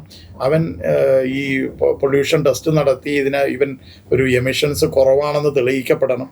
അങ്ങനെയുള്ള കാര്യങ്ങളൊക്കെ അതിനകത്ത് നിബന്ധനകളുണ്ട്. ഈ കൊച്ചിയിൽ മാത്രം തന്നെ ഇപ്പോൾ ഏതാണ്ട് 25 ലക്ഷമായി വാഹനങ്ങൾ. എനിക്ക് തോന്നുന്നു കേരളത്തിൽ ഏറ്റവും കൂടുതൽ വാഹനങ്ങൾ കൊച്ചിയിലാണ്. എറണാകുളം ജില്ലയിൽ. അതായത് എറണാകുളത്തിൻ്റെ 7 നമ്പർ കിട്ടാൻ വേണ്ടിയിട്ട് ആളുകൾ ഭയങ്കരമായി ശ്രമിക്കുന്നു എന്ന് കേട്ടിട്ടുണ്ട്. എന്താണ് അങ്ങനെ ഒരു പെർട്ടിക്കുലർ ജില്ലയുടെ നമ്പർ കിട്ടിയോണ്ട് എന്തെങ്കിലും ഗുണമുണ്ടോ അല്ലേ നമ്മൾ വണ്ടി ഓടിക്കുന്നത്? പണ്ട് അങ്ങനെ ഒരു ധാരണ ചിന്തയും ഉണ്ടായിരുന്നു. ഇപ്പോഴത് അത്രയും വ്യാപകമായിട്ടില്ല. എറണാകുളത്ത് ഓടുന്ന വണ്ടികൾക്ക് പൊതുവെ വാഹന വിപണിയിൽ, സെക്കൻഡ് ഹാൻഡ് വിപണിയിൽ വില കൂടുതലായിരുന്നു.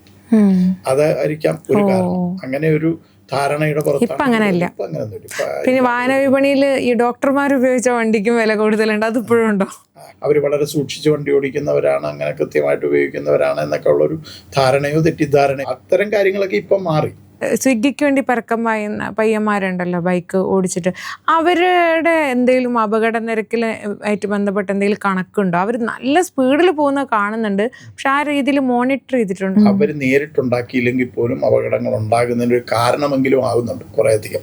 ഒരു വണ്ടിയുടെ ഇടയിൽ കൂടെ ഇവൻ പാഞ്ഞു പോയി കഴിഞ്ഞാൽ മറ്റേ വണ്ടികൾ, 2 വണ്ടികൾ തമ്മിൽ ഒരു പക്ഷേ ഇടിയുണ്ടാകും. അതേപോലുള്ള വേറൊരു പ്രശ്നം, ഈ ഊബറിൽ റാപ്പിഡോയിലൊക്കെ ബൈക്ക് നമുക്ക് റെന്റിനെടുത്ത് പോവാം. അത് ശരിക്കും നിയമപരമല്ല എന്നാണല്ലോ പറയുന്നത്. പിന്നെ എങ്ങനെയാണത്?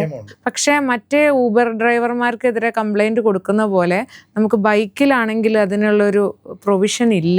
അത് അഡ്രസ് ചെയ്തിട്ടുണ്ട്. ശരിക്കും പറഞ്ഞാൽ ഇപ്പോൾ കൊടുത്തിരിക്കുന്ന ബൈക്ക് ബൈക്ക് ടാക്സിക്കുള്ള ലൈസൻസ് ഉണ്ടായിരുന്നു. ആ ലൈസൻസ് കൊടുത്തിരിക്കുന്നത് ഇപ്പൊ എനിക്ക് തോന്നുന്നു യൂബറും റാപ്പിഡോയോ മറ്റോ അങ്ങോട്ട് കൊടുത്തിട്ടുള്ളൂ. 2 എണ്ണത്തിനാണ് കേരളത്തിൽ കൊടുത്തിരിക്കുന്നതാണ് എൻ്റെ ഒരു. അത് നിയമപരം തന്നെയാണ്, നമുക്ക് അതിനെ ആശ്രയിക്കാം. ഗവൺമെന്റിൽ നിന്ന് തന്നെ കൊടുത്തിരിക്കുന്ന ഒരു ലൈസൻസ് ആണ്. അപ്പോൾ ആ ലൈസൻസ് കൊടുക്കുമ്പോൾ കുറെ കണ്ടീഷൻസ് ഉണ്ട്. ഈ കണ്ടീഷൻസ് ഒന്നും ഇവർ പാലിച്ചിട്ടില്ല. അതൊരു സത്യമാണ്. ഈ അഗ്രിഗേറ്റർ പോളിസി എന്ന് പറയുന്നൊരു പോളിസി ഉണ്ട്. അതായത് യൂബർ, ഓല അതുപോലെയുള്ള അഗ്രിഗേറ്റർ പ്ലാറ്റ്ഫോമിൽ വർക്ക് ചെയ്യുന്നവർക്കൊരു പോളിസി നിയമമുണ്ട്. ആ നിയമത്തിൻ്റെ ഇതായിട്ട് കുറേ കണ്ടീഷൻസ് ഇവർക്കുണ്ട്. ഇവർക്ക് കൃത്യമായ പരിശീലനം കൊടുക്കണം, എങ്ങനെ ആൾക്കാരോട് എങ്ങനെ പെരുമാറണം എന്നുള്ള കാര്യങ്ങളിൽ പരിശീലനം കൊടുക്കണം, വാഹന നിയമങ്ങളെക്കുറിച്ച് പരിശീലനം കൊടുക്കണം, അതേപോലെ ഇവരെ മോണിറ്റർ ചെയ്യുന്നൊരു സംവിധാനം ഉണ്ടാവണം, പിന്നെ പോലീസ് ക്ലിയറൻസ് പോലെയുള്ള കാര്യങ്ങൾ ഇവരുടെ വാങ്ങണം. ഇങ്ങനെയുള്ള കുറേ കണ്ടീഷൻസ് അതിനകത്തുണ്ട്. ഈ കണ്ടീഷൻസ് ഒന്നും ഇപ്പോഴും പൂർണ്ണമായിട്ടും പാലിക്കപ്പെട്ടിട്ടില്ല. അപ്പോൾ അത് ആരാണ് പരിശോധിക്കേണ്ടത്? പരിശോധിക്കേണ്ടത് മോട്ടോർ വാഹന വകുപ്പാണ്. ഇപ്പോഴത്തെ നിലവിലെ ഇതനുസരിച്ച് അഗ്രിഗേറ്റർ പോളിസിക്ക് അനുബന്ധമായ ഒരു റൂള് നമ്മുടെ ഇടയിൽ വന്നിട്ടില്ല. അത് വന്നു കഴിഞ്ഞാൽ കൃത്യമായിട്ട് അത് എൻഫോഴ്സ് ചെയ്യപ്പെടും. ഇപ്പം എൻ്റെ തന്നെ സുഹൃത്തുക്കൾ പോയവരുടെ അടുത്ത് GPay ചെയ്ത് കഴിഞ്ഞ് കഴിഞ്ഞാൽ അവിടെ വന്നിട്ട് നമ്പർ തരുമോയെന്നൊക്കെ ചോദിക്കുന്നുണ്ട്. പക്ഷെ ഊബർ കാർ ഡ്രൈവർമാരുടെ അടുത്തുനിന്ന് ഒരിക്കൽ പോലും അങ്ങനെ ഉണ്ടാവില്ല നമുക്ക്. പക്ഷെ ഇപ്പുറത്ത് ഈ ഒരു പൊട്ടൻഷ്യൽ ക്രൈമിനുള്ള സാധ്യത അവിടെ വളർന്നുകൊണ്ടിരിക്കുന്നുണ്ട്. മോണിറ്ററിംഗ് സിസ്റ്റം പൂർണ്ണമല്ല അതിൻ്റെ. അത് വരുമ്പോഴേ നമ്മൾ സേഫ് ആവുള്ളൂ. ഇന്ത്യയുടെ ചരിത്രത്തിൽ ഏതെങ്കിലും വാഹനങ്ങൾ വിപണിയിൽ ഇറങ്ങിയതിന് ശേഷം മോട്ടോർ വെഹിക്കിൾ ഡിപ്പാർട്ട്മെൻറ്റ് കണ്ട് ഭീകരമാണെന്ന് ഐഡൻറ്റിഫൈ ചെയ്ത് അവരെ കമ്പനികളെ അറിയിച്ച് മാറ്റം വരുത്തുകയോ പിൻവലിക്കുകയോ ചെയ്ത വാഹനങ്ങളുണ്ടോ? അങ്ങനെ ഉണ്ടായിട്ടുണ്ട്. പഴയ കാലത്തൊക്കെ ഈ 2 വീലറൊക്കെ ഇറങ്ങുമ്പോൾ അതിൻ്റെ ഡിസൈനിലൊക്കെ കുഴപ്പമുണ്ടായിട്ടൊക്കെ സൂചിപ്പിക്കപ്പെടുകയും അറിയിക്കപ്പെടുകയൊക്കെ ചെയ്തിട്ടുണ്ട്. അങ്ങനെ ഉണ്ടായിട്ടുണ്ട്. പക്ഷെ അത് കൃത്യമായ ഒരു ഏതാണ് എന്ന് പറയാൻ എനിക്ക് ഓർമ്മയിൽ കിട്ടുന്നു. ഇലക്ട്രിക് വാഹനങ്ങൾക്ക് ശബ്ദം വേണമെന്ന് പറഞ്ഞിട്ടുള്ള ഒരു പോളിസി എന്തോ വരുന്നുണ്ടല്ലോ. ശരിക്കും പറഞ്ഞാൽ നമ്മൾ ശബ്ദമലിനീകരണം കുറയ്ക്കാനുള്ള കാര്യങ്ങൾ ഏറ്റവും കൂടുതൽ ചെയ്തുകൊണ്ടിരിക്കുമ്പോൾ ഇലക്ട്രിക് വാഹനങ്ങൾ വന്നത് ശബ്ദമില്ലാതെ ആയല്ലോ എന്നുള്ളൊരു സമാധാനത്തിലായിരുന്നു. പക്ഷെ അതിനും ഇപ്പോൾ ശബ്ദം കൊണ്ടുവരാമെന്ന് പറയുമ്പോഴേ ആ ഒരു നയം എങ്ങനെയാണോ, അത് ഓക്കെ ആണോ തോന്നുന്നുണ്ടോ? അത് 100% ശരിയല്ല. പറഞ്ഞതുപോലെ ശബ്ദം കുറയ്ക്കേണ്ടത് തന്നെയാണ്. എൻജിൻ ശബ്ദം പോലും കുറയ്ക്കാൻ വേണ്ടിയിട്ട്, എൻജിൻ ശബ്ദം കുറയ്ക്കാൻ വളരെയധികം മാർഗങ്ങൾ തേടുന്ന രാജ്യങ്ങളുണ്ട്. ഈ പറഞ്ഞതുപോലെ നോയിസ് മിറ്റിഗേഷൻ എന്ന് പറയുന്നത് ഒരു പ്രധാനപ്പെട്ട സബ്ജക്റ്റാണ്. അത് എന്തുകൊണ്ടെന്ന് ചോദിച്ചാൽ നമ്മുടെ ആൾക്കാരുടെ ഒരു അവബോധത്തിൻ്റെ ഒരു പ്രശ്നമുണ്ട്. നമ്മുടെ ആൾക്കാരും റോഡും വാഹനവും എല്ലാം കൂടെ ഒരുമിച്ചാണ്. അതുകൊണ്ടാണ് അതൊരു ആവശ്യമായിട്ട് വരുന്നത്. മറ്റ് പല രാജ്യങ്ങളിലെന്ന് പറഞ്ഞാൽ കാൽനടക്കാരൻ വേറെയാണ്, 2 വീലറുകാരൻ വേറെയുള്ള സ്ഥലങ്ങളുണ്ട്. അത്തരത്തിൽ ഈ പല വിഭാഗം ആൾക്കാർ ഒരുമിച്ച് പോകുന്നൊരു സംവിധാനം മറ്റ് രാജ്യങ്ങളിലില്ല. പക്ഷേ ഇവിടുത്തെ സ്ഥിതി അതല്ല. എല്ലാവരും ഒരുമിച്ച് പോവുകയാണ്. അപ്പോൾ ഒരു കാൽനടക്കാരനോ അറിയണം, വണ്ടി വരുന്നുണ്ടെന്ന് അറിയണം എന്നുള്ളതാണ് അതിൻ്റെ പിന്നിലെ ചിന്ത എന്ന് പറയുന്നത്. പക്ഷേ നോയിസ് പിന്നെ പൊല്യൂഷനുമായിട്ട് ബന്ധപ്പെട്ടാണെങ്കിൽ അത് നല്ല ലോകത്തിനൊരു മാതൃകയായ തീരുമാനമല്ല. അല്ല. പിന്നെ അതുപോലെ ലോകം ഈ ആക്സിഡൻസിന് അതുപോലെ തന്നെ നിരത്തുകളിൽ സേഫ്റ്റി ഉറപ്പാക്കാനൊക്കെ ചെയ്യുന്ന പല കാര്യങ്ങൾ അപ്ഡേഷൻ വന്നിട്ടുണ്ടാവും, പല കാര്യങ്ങളും പാലിക്കുന്നുണ്ടാവും.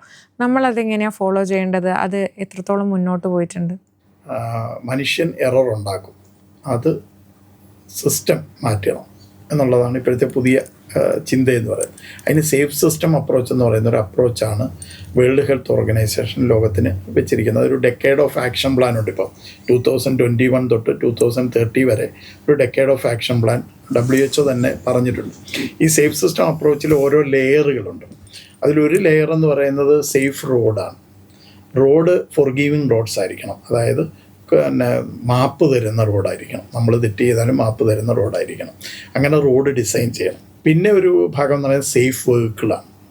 വണ്ടി കൊണ്ട് ഒരാൾ മരിക്കരുത്, വണ്ടിയുടെ കുഴപ്പം കൊണ്ട് ഒരാൾ മരിക്കുകയോ സീരിയസ് ഇഞ്ചുറി വരികയോ ചെയ്യരുത്. മരണവും ഇഞ്ചുറിയും മാത്രമാണ് സേഫ് സിസ്റ്റം അപ്രോച്ചിൽ അഡ്രസ്സ് ചെയ്യുന്നത്, അപകടത്തെ അല്ല. പിന്നൊന്നുള്ളത് സേഫ് റോഡ് യൂസറാണ്.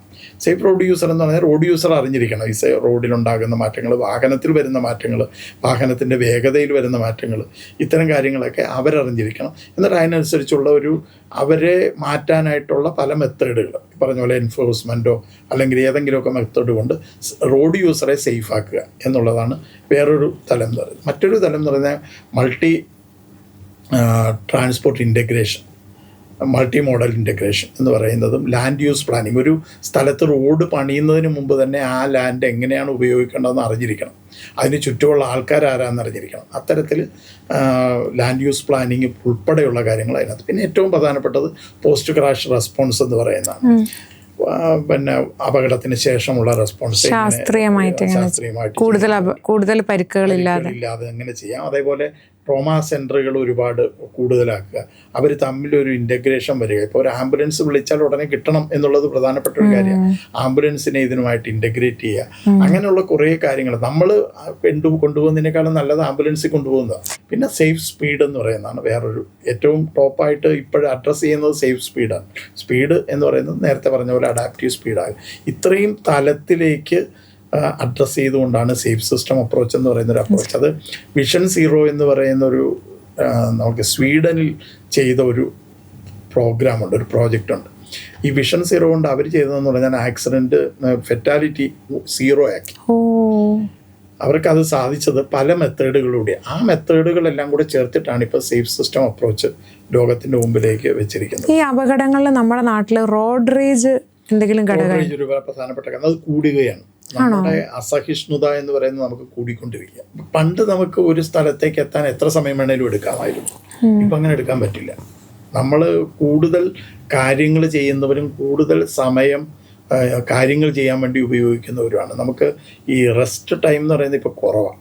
ആ ഒരു ജീവിത രീതിയുടെ വ്യത്യാസം കൊണ്ട് നമുക്കിപ്പം ജീവിത പ്രവേഗം കൂടി എന്ന് തന്നെ പറയാം. ആ വേഗത നമ്മൾ ഈ പറഞ്ഞ പോലെ അസഹിഷ്ണുരാക്കുക. നമുക്ക് ഇന്ന സ്ഥലത്തേക്ക് പോകണം, അപ്പോഴത്തേക്കാണ് മുമ്പിൽ ഒരുത്തം കിടന്നിട്ട് ഡാൻസ് കളിക്കുന്നെങ്കിൽ നമുക്ക് സഹിക്കാൻ പറ്റില്ല. നമ്മൾ ചോദിക്കുന്നത്, നമ്മൾ ഹോൺ അടിക്കും. പിന്നെ ഈ സ്ത്രീകൾ വണ്ടി ഓടിക്കുമ്പോൾ ഒരു അസഹിഷ്ണുത പൊതുവെ സ്ത്രീകൾക്ക് അനുഭവപ്പെടാറുണ്ട്. സ്ത്രീകൾ വണ്ടി ഓടിക്കുമ്പോൾ അവർ പതുക്കെ പോവുകയുള്ളൂ എന്നും അവർ പിന്നെ ഈ പറഞ്ഞതുപോലെ വഴിതരികയിലെന്നും ഒക്കെ ഉള്ളൊരു ധാരണ പൊതുവെ പുരുഷ ഡ്രൈവർമാരുടെ ഇടയിലുണ്ട്.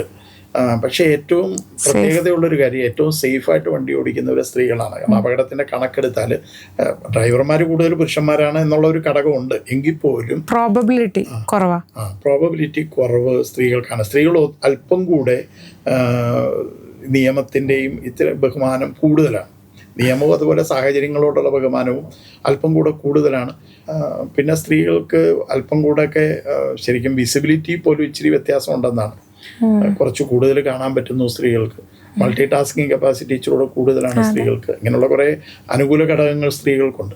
ഈ മെട്രോപൊളിറ്റൻ ട്രാൻസ്പോർട്ട് അതോറിറ്റീൻ്റെ എക്സിക്യൂട്ടീവ് ഓഫീസർ ആയിരുന്നല്ലോ സാർ, ശരിക്കും അതിൻ്റെ ഒരു ഉദ്ദേശം എന്തായിരുന്നു? അതിൻ്റെ ഒരു ഫങ്ഷനിങ് എന്തായിരുന്നു? നമുക്കിപ്പം ബസ്സുണ്ട്, പിന്നെ ബോട്ടുണ്ട്, പിന്നെ ട്രെയിനുണ്ട്, മെട്രോ ഉണ്ട്, ഇങ്ങനെ പല സാധനങ്ങളുണ്ട്. പക്ഷെ ഇതൊക്കെ തമ്മിൽ ഒരു ബന്ധവുമില്ല.